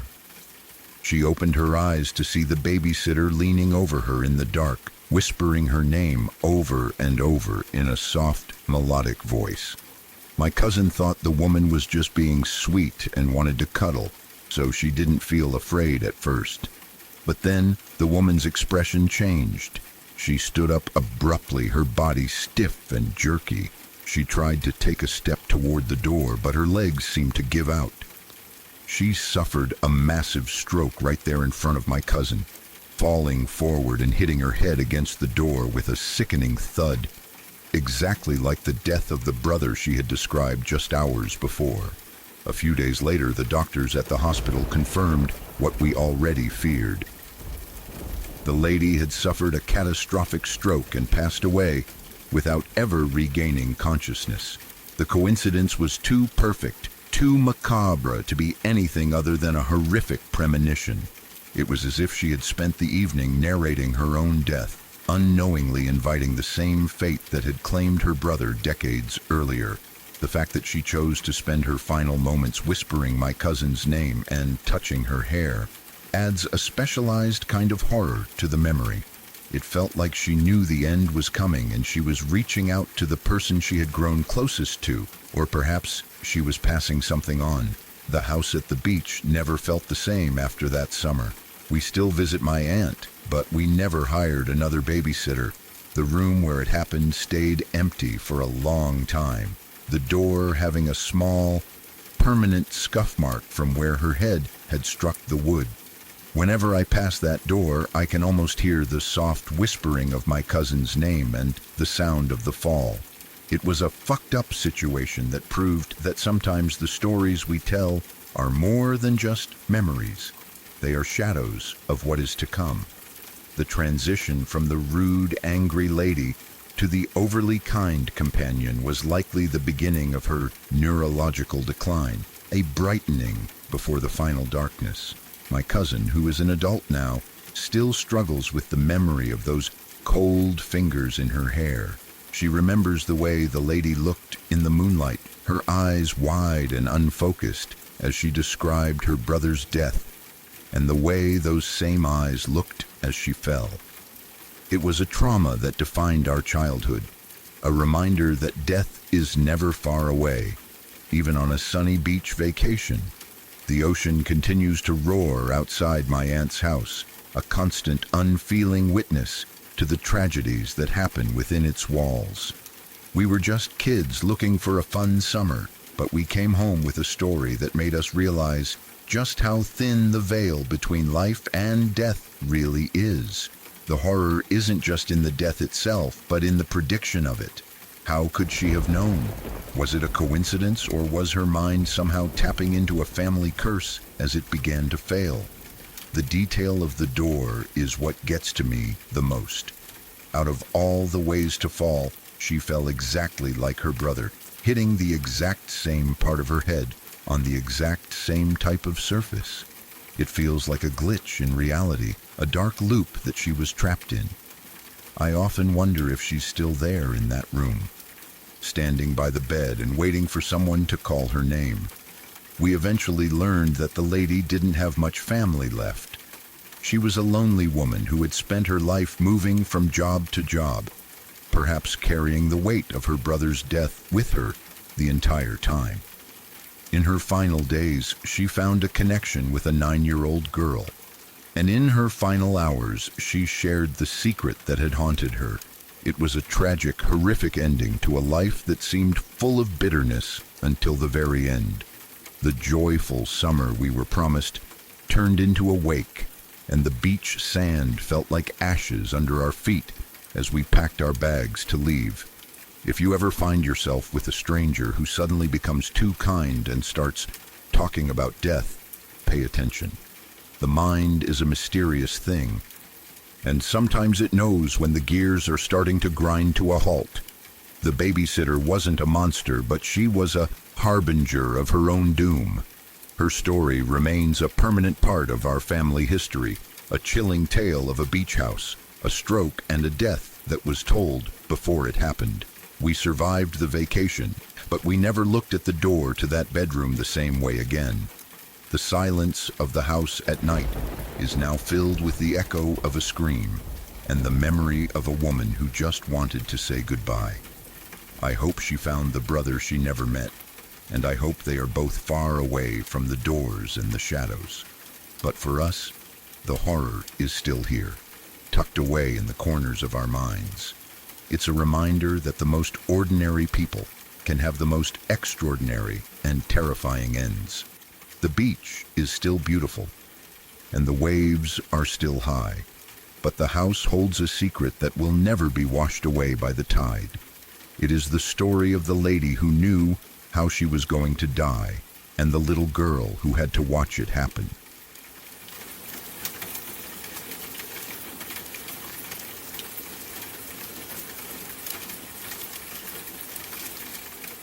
There was one time when I was younger and I was putting on my pajamas for bed, a memory that has stayed tucked away in a dark corner of my mind for years. It was the kind of ordinary night that you never expect to turn into a life-changing mystery. The house was quiet, wrapped in that deep, heavy silence that only comes in the middle of the night when the rest of the world has gone to sleep. I was upstairs in my bedroom, a space that had always felt like my private sanctuary, a place where I was safe from whatever monsters my imagination might have conjured during the day. On this particular night, the only other person upstairs was my brother. I could hear the steady, muffled drone of the water running in the bathroom because he was taking a long shower. The sound of the pipes humming in the walls was a comforting, familiar noise. A reminder that I wasn't completely alone on the second floor. Everyone else was downstairs, far enough away that their voices were just a low, indistinguishable murmur, but close enough that I knew they were there if I needed them. I remember the exact feeling of the carpet under my feet and the slight chill in the air as I stood there in the center of my room. I was in the middle of getting dressed, pulled halfway into my pajamas when the atmosphere in the room seemed to shift. You know that feeling when you can tell someone is standing right outside your door, even if they don't make a sound. It's like the air pressure changes, or your skin just knows that a presence is close by. I paused for a second, my hands holding onto the fabric of my shirt, waiting for a knock or my brother's voice to tell me he was out of the shower. But there was no knock. Instead, the doorknob on my door suddenly and violently began to jiggle. It wasn't a gentle turn or a curious nudge. It was a frantic, desperate rattling, as if someone was grabbing the brass handle and trying their absolute hardest to force their way into the room. The sound was jarring in the silence. The metal handle clattered against the latch with a sharp, aggressive energy that sent a jolt of pure adrenaline through my system. I froze where I stood, my heart hammering so hard against my ribs that I thought it might actually burst through my chest. My eyes were locked on that doorknob, watching it shake back and forth under the strength of whatever was on the other side. My first thought was that it was my brother playing a prank, trying to scare me before he went to his own room.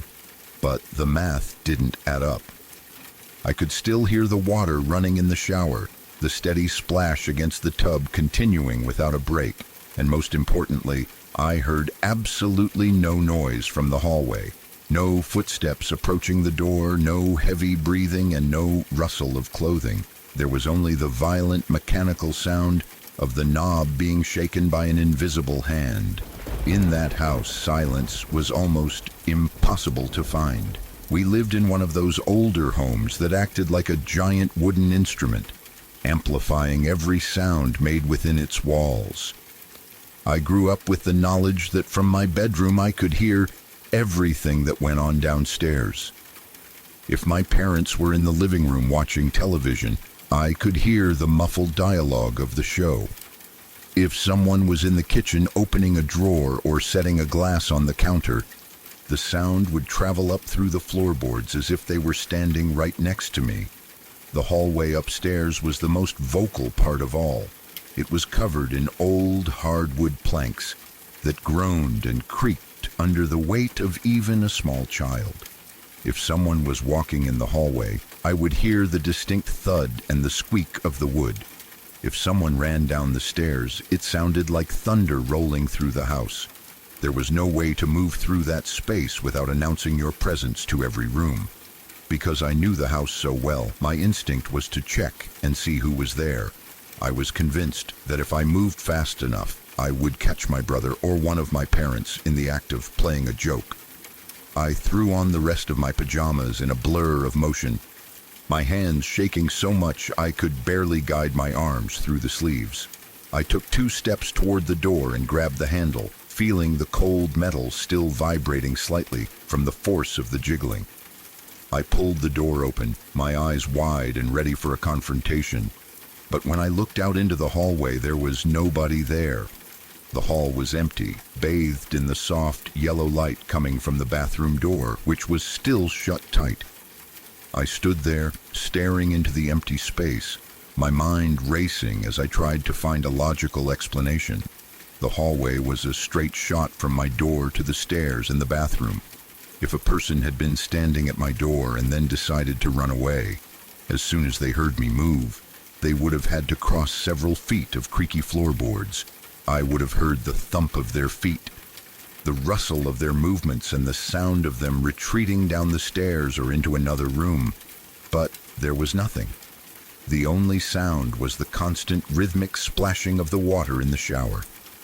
I walked a few steps down the hall and knocked on the bathroom door, my voice trembling as I called out my brother's name. He answered immediately, his voice muffled by the steam and the water, asking me what I wanted.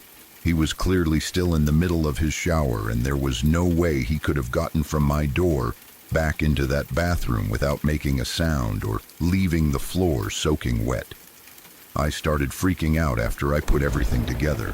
The logic of the situation was falling apart, and the more I thought about it, the more horrific it became. If it wasn't my brother, and no one could have moved through the hallway without me hearing them, then what had been standing on the other side of that door? The jiggling had been so violent, so purposeful. It felt like something that was angry, something that was desperate to get into the room where I was most vulnerable. I stood in the middle of the hallway, feeling the cold air from the vents blowing against my skin, and I realized that I was looking at a space that should have held a person, but held only shadows. The house, which had always been so noisy and communicative, had suddenly gone deaf and dumb to the thing that had touched my door. I went back into my room and locked the door, but the sense of security was gone. I sat on my bed with all the lights on, staring at the doorknob and waiting for it to move again. I stayed awake for hours, listening to every sound the house made. I heard my brother finish his shower, heard the water stop, heard him walk down the hall to his own room. His footsteps were loud and clear, exactly as they always were. I heard my parents come upstairs later, the heavy creak of the stairs announcing their arrival long before they reached the top. Everything was normal. Everything was as it should be, except for those few seconds when the world had broken its own rules. The horror of it wasn't just the noise. It was the impossible silence that surrounded it. It happened a couple of more times over the following months, always under the same circumstances. I would be alone in my room, usually at night, and that doorknob would start to rattle. It was never a gentle attempt to see if the door was unlocked. It was always that same frantic, violent jiggling that made the whole door shake in its frame.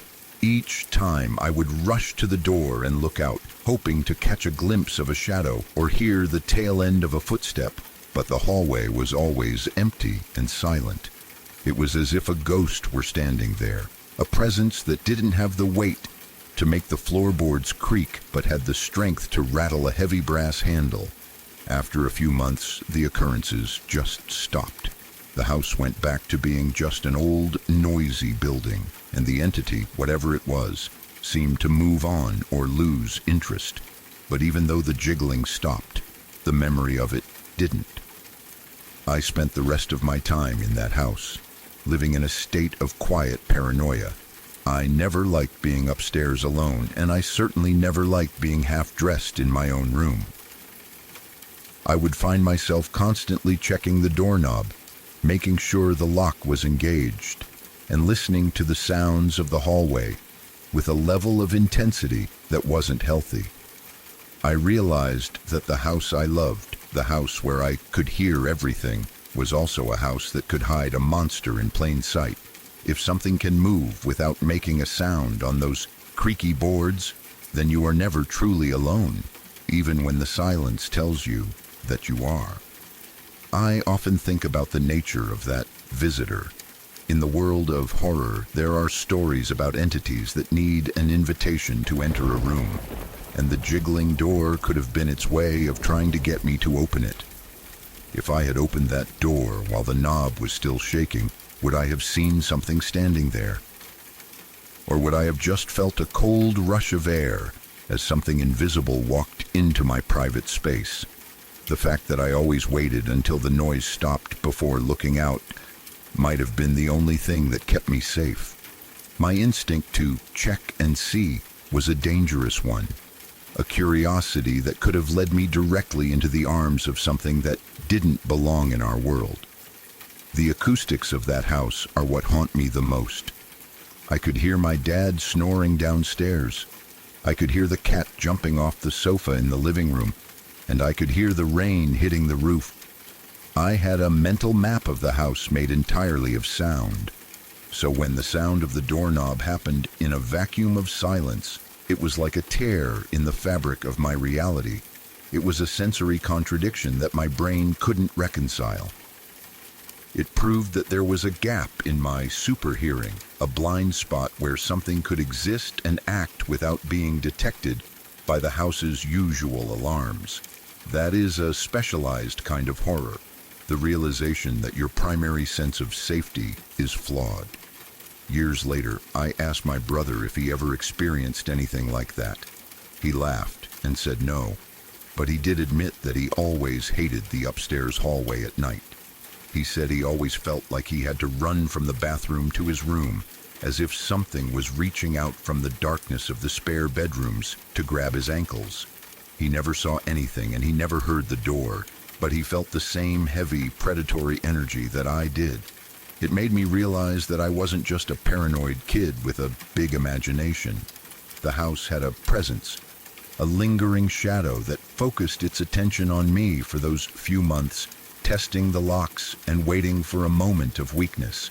The joyful villa, the kind baker, the handsome professor. All these stories you've shared involve people hiding their true nature behind a pleasant mask. My story is about a house hiding its nature behind a mask of noise. We think that if we can hear everything, we can stay safe. But the most terrifying things are the ones that don't make a sound. The violent jiggle of the knob was the only part of the entity that was allowed to cross over into my world, a physical manifestation of a desire to get in. It was a fucked up situation, as the saying goes, because there was no way to fight it and no way to understand it. I was just a kid in my pajamas, staring at a piece of hardware that was being manipulated by a ghost. I still live in a house with old wooden floors, and sometimes, late at night, I'll hear a creak that I can't explain. My heart will skip a beat, and I'll look toward the door, half expecting to see that handle start to move. The trauma of that night hasn't left me. It's just become a part of how I navigate the world. I am much more aware of the silences in a room than I am of the noises. I listen for the things that aren't there, for the footsteps that should be happening but aren't. It's a strange way to live, but it's the only way I know how after what happened in that upstairs hallway. The fact that it happened a few more times before stopping is what bothers me. It suggests that the entity was persistent, that it was trying to find a pattern or a time when I would be more likely to open the door.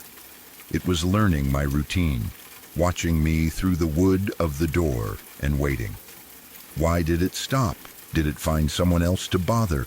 Or did it realize that I was never going to give it the invitation it needed?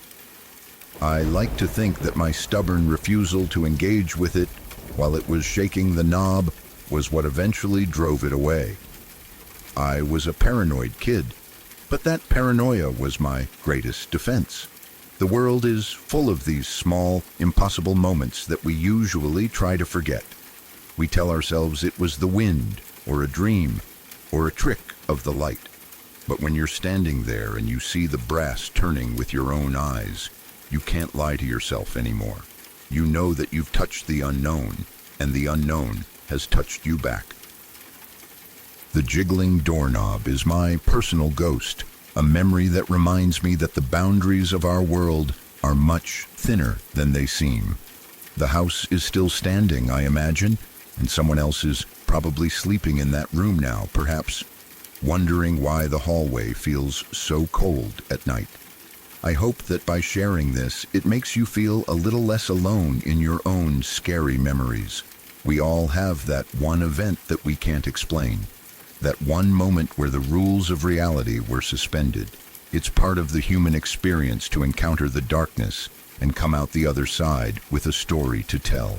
My story is a simple one, a door, a knob, and a silence that shouldn't have been there. But it's a story that taught me more about the world than any book ever could. It taught me to listen to the silence, to lock the doors, and to never, ever underestimate the things that move in the middle of the night. The house might be gone or renovated now, and the super hearing I had as a kid might have faded with age, but the feeling of that night is still fresh. I can still see the yellow light under the bathroom door and the empty, creaky hallway.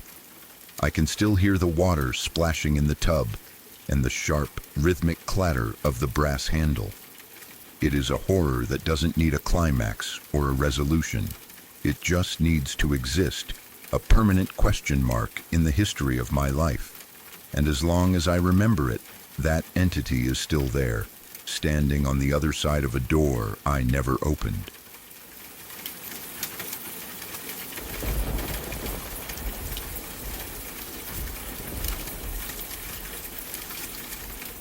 I was about 8 or 9 when I was at my grandparents' in their old house, and that visit is something that still plays in the back of my mind like a movie I can't turn off. We were visiting from Carlo, which was about 70 kilometers away from where they lived in the deep, quiet countryside of Ireland. At that age, a journey like that felt like traveling to another world. The roads were narrower, the trees seemed taller and darker, and the air had a heavy, damp quality that felt like it was holding on to secrets from 100 years ago. My grandparents' house was a sprawling, ancient place, with thick stone walls and floors that groaned whenever you took a step.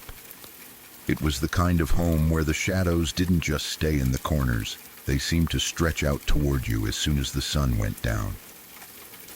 Because I was still young and the house felt so intimidating, I slept in the spare room with my mom. I remember the smell of that room, old lavender, dust, and the faint, cold scent of stone. It was supposed to be a place of rest, but for me, it was the beginning of a nightmare that has never truly ended. The center of the house, and the center of my fear, was the sitting room.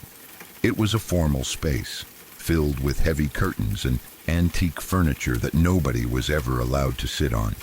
But there was one piece of furniture that stood out from the rest, an old wooden rocking chair. It sat in the corner facing the fireplace, looking perfectly innocent during the day. It was made of dark, polished oak with high back slats and curved runners that were worn smooth from years of use. But as soon as night fell and the house went silent, the chair would start to move. Every single night, without fail, the rhythmic sound of wood on wood would echo through the hallway. Creak, thump, creak, thump, creak, thump. It wasn't a fast movement, it was slow and steady, as if someone were sitting there deep in thought, staring into the cold, empty hearth. My mother and grandparents always had a logical explanation for it. They would tell me it was just the wind or the old house settling into the ground. They said the draft from the fireplace was catching the back of the chair and making it sway. But I knew better. The windows in that sitting room were always tightly shut and locked, and the curtains didn't even flutter. The air in that room felt dead and heavy, like it was being held in a vacuum. There was no wind that could have moved a chair made of solid oak.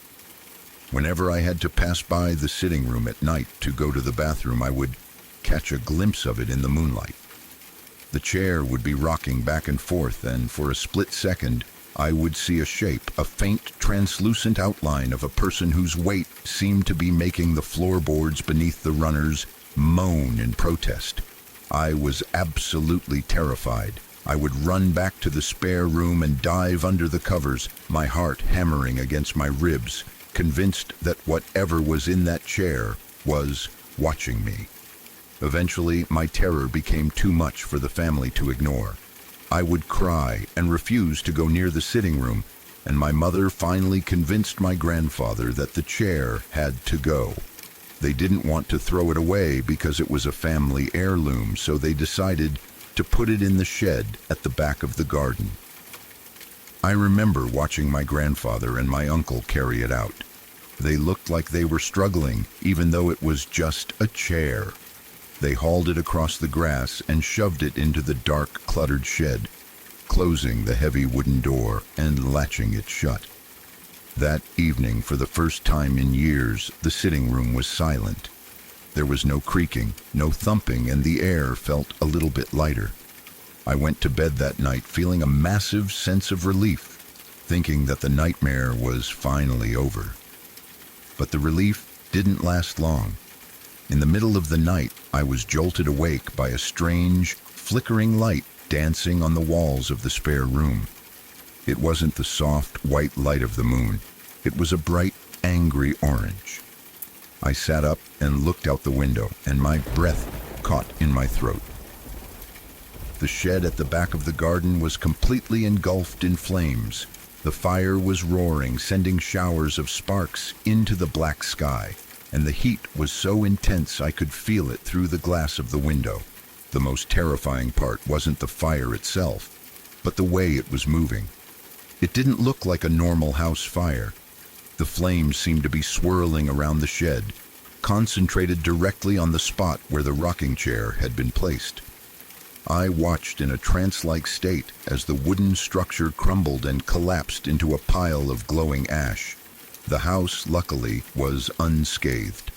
The shed was about 10 meters away from the main building, and there was no wind that night to carry the fire toward the stone walls. My grandfather and the neighbors eventually put the fire out, but there was nothing left to save. Everything inside the shed was destroyed. The old tools, the lawnmower, the stacks of firewood, and of course, the rocking chair. When the sun came up the next morning, I walked out to the blackened patch of earth where the shed had stood. Among the twisted metal and charred remains of the equipment, I saw the skeleton of the rocking chair. The wood was mostly gone, but the heavy oak runners were still there, half buried in the ash. They weren't just burnt. They were melted into strange, distorted shapes that looked like hands reaching out from the ground. To this day, I don't know the truth of what started that fire. My mother and grandmother wondered if some local kids had snuck into the garden and set it on fire as a prank, or if some oily rags had spontaneously combusted in the summer heat. There was even a part of me that wondered if my grandfather had decided to play a dark, twisted joke on me, thinking that burning the haunted chair would finally prove to me that it was gone. But when I saw his face that morning, he didn't look like a man who had played a joke. He looked pale, his eyes darting toward the empty corner of the sitting room with a look of genuine confusion and fear. He never spoke about the fire, and he never bought another rocking chair. The horror of that night didn't end with the fire. It lived in the silence of the house afterward. Even with the chair gone, the sitting room never felt right. You would walk in there and feel a sudden drop in temperature, or you would hear a faint, rhythmic tapping coming from the floorboards in the corner. It was as if the fire hadn't destroyed the entity attached to the chair. It had only freed it from its wooden cage. I spent the next few years of my childhood being afraid of the dark, always looking at the corners of rooms and waiting for something to start rocking. The idea that a piece of furniture could have so much energy attached to it, enough to seemingly cause its own destruction when moved, is something that still gives me goosebumps. I think about the history of that chair and the people who might have sat in it over the decades. My grandmother told me once that it had belonged to her great aunt, a woman who had lost her mind after her husband died at sea. She would spend all day and all night in that chair, rocking and staring out at the horizon, waiting for a ship that never came. When she died, they found her still sitting in it, her cold hands gripping the armrests so tightly they had to pry them off. Maybe she never stopped waiting. Maybe she didn't want to be moved to a shed, away from the warmth of the house and the view of the hearth. Maybe the fire was her final angry protest against being discarded. Growing up in Ireland, you hear a lot of stories about the supernatural, about things that are tied to the land and the old homes. People usually laugh them off as folklore, but when you've seen a heavy chair move on its own and then watched it burn in a fire that seemed to come from nowhere, you stop laughing. It changed the way I look at old things. Now when I go into an antique shop or an old house, I'm careful not to touch the furniture too much. I don't want to wake up whatever might be sleeping in the grain of the wood. I realize that some objects aren't just things. They are vessels for the people who loved them or hated them or couldn't leave them behind. The distance from Carlo to my grandparents' house felt like 1,000 miles after that night. I didn't want to go back there for a long time. Even when we did visit, I would stay as far away from the sitting room as possible. I would watch my mother and my grandparents go about their lives as if everything were normal, but I could see the way they avoided looking at the empty corner. We all lived with the secret knowledge that something had happened that defied logic. The fire had taken the shed, but it had left the mystery behind, a dark stain on the memory of my childhood. The horror of the story is the realization that we are never truly in control of our surroundings. We like to think that we are safe in our homes, protected by stone walls and locked windows, But there are forces that don't care about locks or walls. The rocking chair was a physical manifestation of a presence that was far older and more powerful than any of us. It was a witness to the passing of time, a silent observer of a family's history, and it chose to end its existence in a blaze of glory rather than be forgotten in a dark shed. It's a specialized kind of dread to know that the objects in your life might have their own intentions. I often wonder what would have happened if they hadn't moved the chair. Would it have stayed in the corner forever, creaking through the nights while the family grew old? Or would the fire have started inside the house instead? Maybe by moving it to the shed, my grandfather inadvertently saved all of our lives. Maybe the entity was planning to burn the house down with us in it, and moving it 10 meters away was the only thing that kept us from being part of that pile of ash. The what-ifs are what keep me awake at night, even now that I'm an adult living far away from that old Irish house. The shed was never rebuilt. For the rest of my grandparents' lives, that patch of ground stayed black and empty, a scar on the garden that refused to grow over. It served as a permanent reminder of the night the chair died. My grandfather eventually passed away, and then my grandmother, and the house was sold to a new family who had no idea what had happened in the sitting room.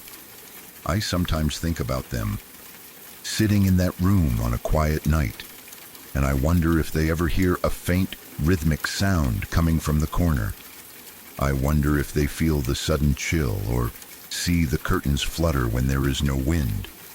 I hope for their sake that the fire was enough to send the spirit on its way, but I have my doubts. The Irish countryside is full of places like that, old homes that carry the weight of the generations that lived and died within them. We are just temporary tenants in these spaces, sharing them with the ghosts of the past. The story of the rocking chair is my own personal ghost story, a piece of my history that reminds me to be humble in the face of the unknown. It proves that the world is a much stranger place than we can see with our eyes, and that sometimes the most terrifying things are the ones that look the most ordinary. A chair, a shed, a fire, it sounds so simple, but the reality was a horrific encounter with something that didn't belong to our world. As I look back on that 8 or 9-year-old kid in Carlo, I wish I could tell him that he was right to be afraid. I wish I could tell him that his instincts were sharper than the logic of the adults around him. But mostly, I'm glad he ran. I'm glad we all got out of that house unscathed, even if the memory of the fire still burns in the back of my mind. The old house is still there, I imagine, standing in the mist of the Irish night, holding onto its secrets and its shadows. And somewhere in the ruins of a shed that no longer exists, the spirit of a rocking chair still lingers, a silent warning to anyone who thinks they can outrun the past. The mystery of whether it was arson, a prank, or the supernatural is something that will never be solved. And that is perhaps the most frightening part of all. Without a clear answer, the mind is free to imagine the worst. I choose to believe that the chair had a soul, or at least a fragment of one, and that it chose its own ending. It's a story of a lucky escape, but it's also a story of a loss of innocence, and a loss of a family heirloom that carried more than just wood and velvet. It carried a presence that was too big for a sitting room and too angry for a shed. The world is a place of light and shadow, and that night in Ireland, the shadows won. They took the shed and the chair, leaving only the fear behind. I carry that fear with me, a quiet companion that reminds me to stay vigilant and to always trust the cold prickle on the back of my neck. The rocking chair might be gone, but the sound of it moving is something I will never forget. Creak, thump, creak, thump, creak, thump. It is the heartbeat of a house that was haunted by its own history, and it is a sound that will follow me forever.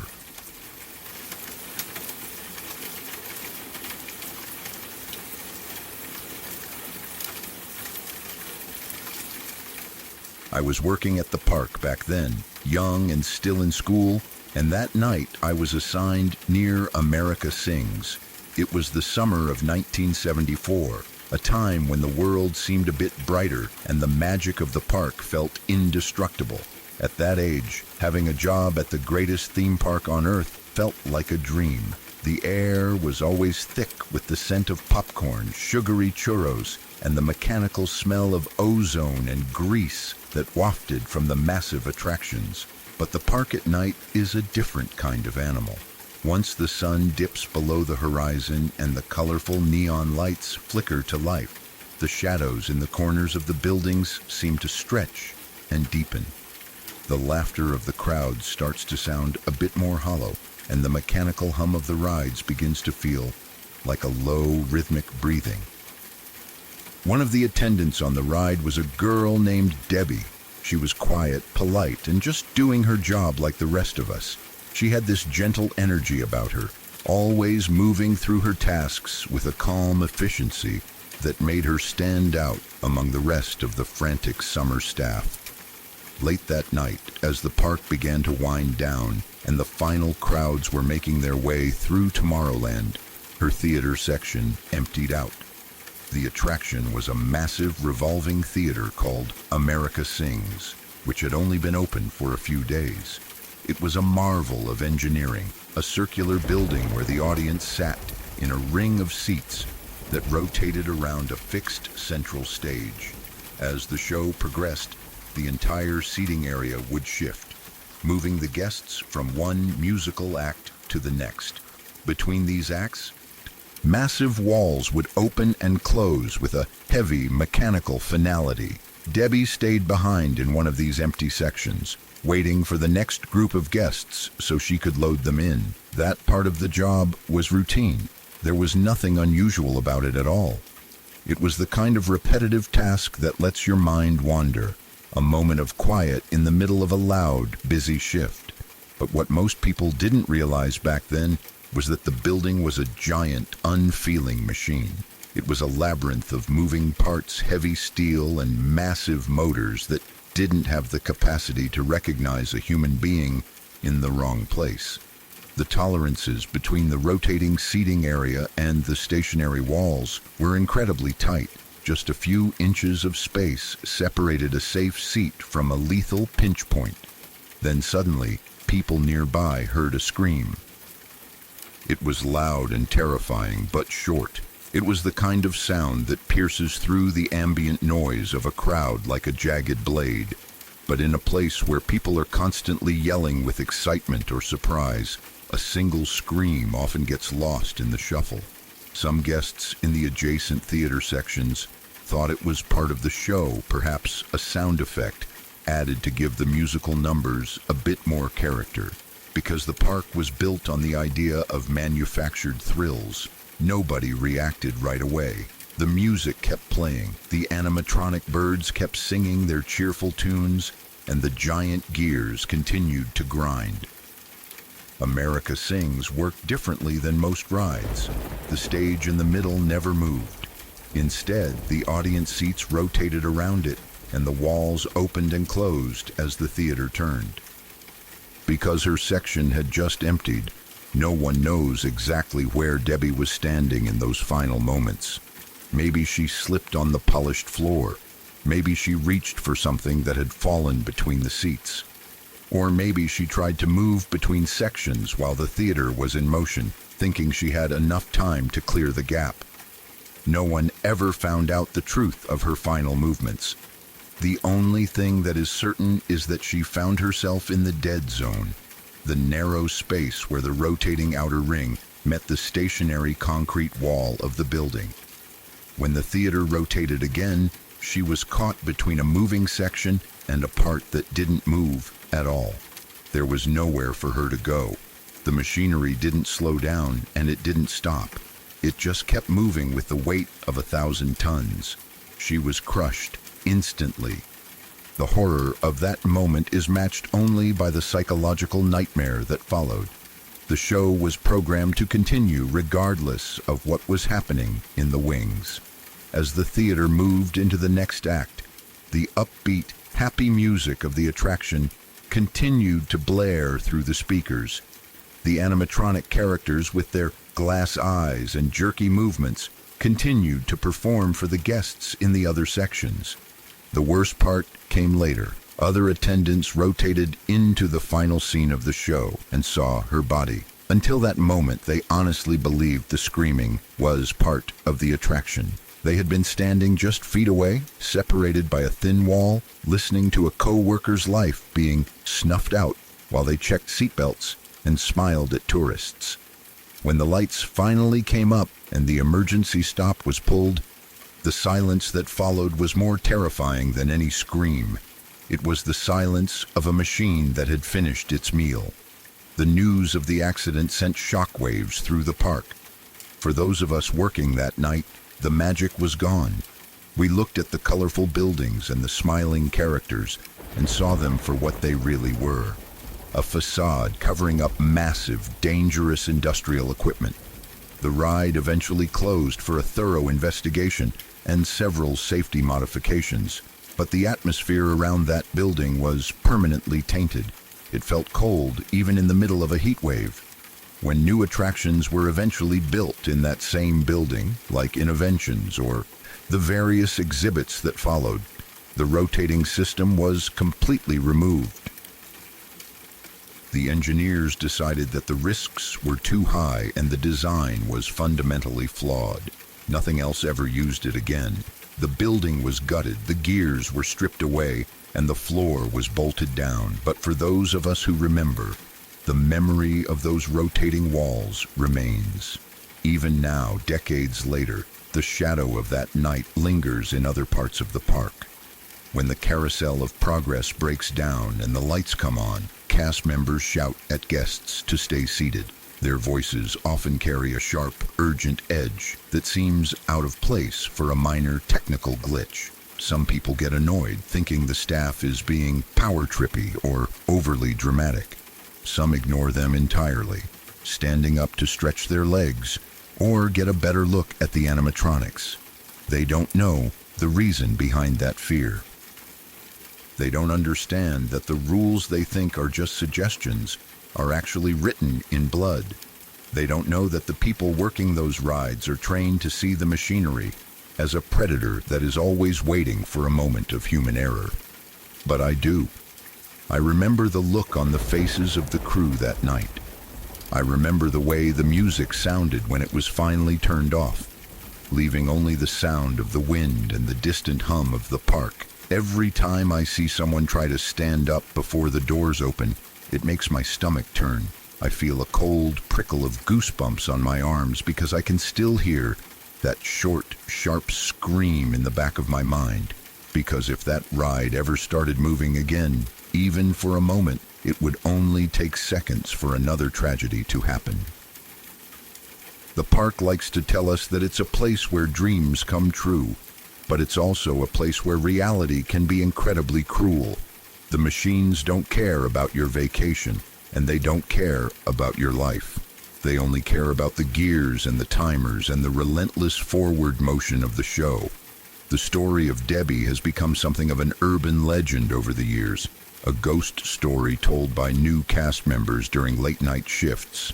Some say you can still hear a faint scratching sound against the walls of that building when the park is empty.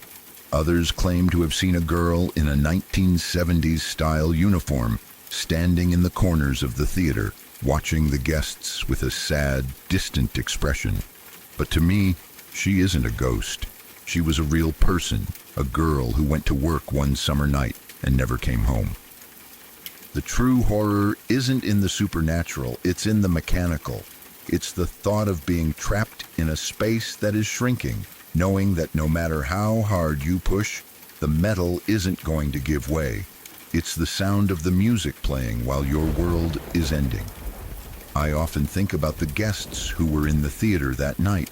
I wonder if they ever think back on that sound effect they heard. I wonder if they realized later that they were the last people to hear a human voice that was being silenced forever. The park is a master of illusion, and that night the illusion was so perfect that it masked a murder by machinery. It makes you wonder what else is happening just behind the walls of the other rides. When you're sitting in the dark of a haunted mansion or flying through the stars on a roller coaster, you're trusting your life to a computer and a series of sensors. You're trusting that the dead zones have all been accounted for and that the pinch points have been guarded. Debbie's death led to massive changes in how theme parks handle safety. It brought in new regulations, better training, and a much more cautious approach to moving platforms. But those changes came at a terrible price. Every safety sensor and every warning sign in the park today is there because someone somewhere had a lucky escape or a tragic end. The Magic Kingdom is built on a foundation of lessons learned the hard way. When I walk through Tomorrowland now, I don't see the futuristic city of the future. I see the shadows of the past. I see a quiet, polite girl who was just doing her job, and I see the giant building that took her away from us. The Carousel of Progress is one of the few remaining attractions that still uses a version of that rotating theater design, though it is much more heavily guarded and monitored now. But the fear remains. It's a specialized kind of anxiety that you only understand if you've seen what happens when the system fails. We shout at the guests to stay seated because we know that the machinery doesn't have a soul. It doesn't have a stop button that triggers automatically when it feels something in the gap. It only knows how to follow its programming, and that programming doesn't include the value of a human life. I eventually left the park and moved on to other things, but that summer in school stayed with me. It taught me that the world is a much more fragile place than we like to admit. It taught me that even in the middle of a celebration, darkness is never far away. The image of the empty theater section and the waiting girl is a permanent part of my memory. It's a story that I don't tell often because people don't want to hear about the blood behind the magic. They want to believe in the illusion. They want to believe that they are perfectly safe. But I know the truth. I know that the Pop Goes the Weasel song that used to play in America Sings had a much more literal and horrific meaning that night. The park continues to grow and change. New lands are built, old rides are torn down, and the technology becomes more and more advanced. But the laws of physics and the danger of heavy machinery remain constant. As long as there are moving parts and human beings, there will be the potential for tragedy. The best we can do is to listen to the warnings, stay in our seats, and never forget the people who weren't so lucky. Debbie's story is a reminder that we are all just guests in a world of gears and steel, and we should never get too comfortable in the dark. I hope she found peace, and I hope that her family found some kind of closure in the years that followed. But for those of us who were there, the closure never really comes. Every time I hear a mechanical hum or the sound of a heavy door closing, I'm back in Tomorrowland in 1974. I'm back in the humid night air, listening for a scream that I hope I never hear again. The rotating theaters are gone, but the fear is still there, tucked away in the shadows of the buildings and the hearts of the old-timers who remember the truth. The magic is still there too, I suppose, but it's a magic that is tinged with a deep, lingering sadness. If you ever find yourself at the park and you're sitting in a theater that starts to move, think of her. Think of the quiet girl who was just doing her job. And please, for the sake of everyone who works there and for your own sake, stay in your seat. Don't try to see what's behind the wall. Don't try to beat the timer, because the machines are always moving and they don't know how to stop for you. The joyful villa, the kind baker, the handsome professor, they are all masks, and the park is the biggest mask of all. Beneath it is the steel, the grease, and the memory of a girl named Debbie. The park at night is still a beautiful place, but I can't look at it the same way. I see the safety sensors and the emergency exits, and I think about why they are there. I think about the cost of our entertainment.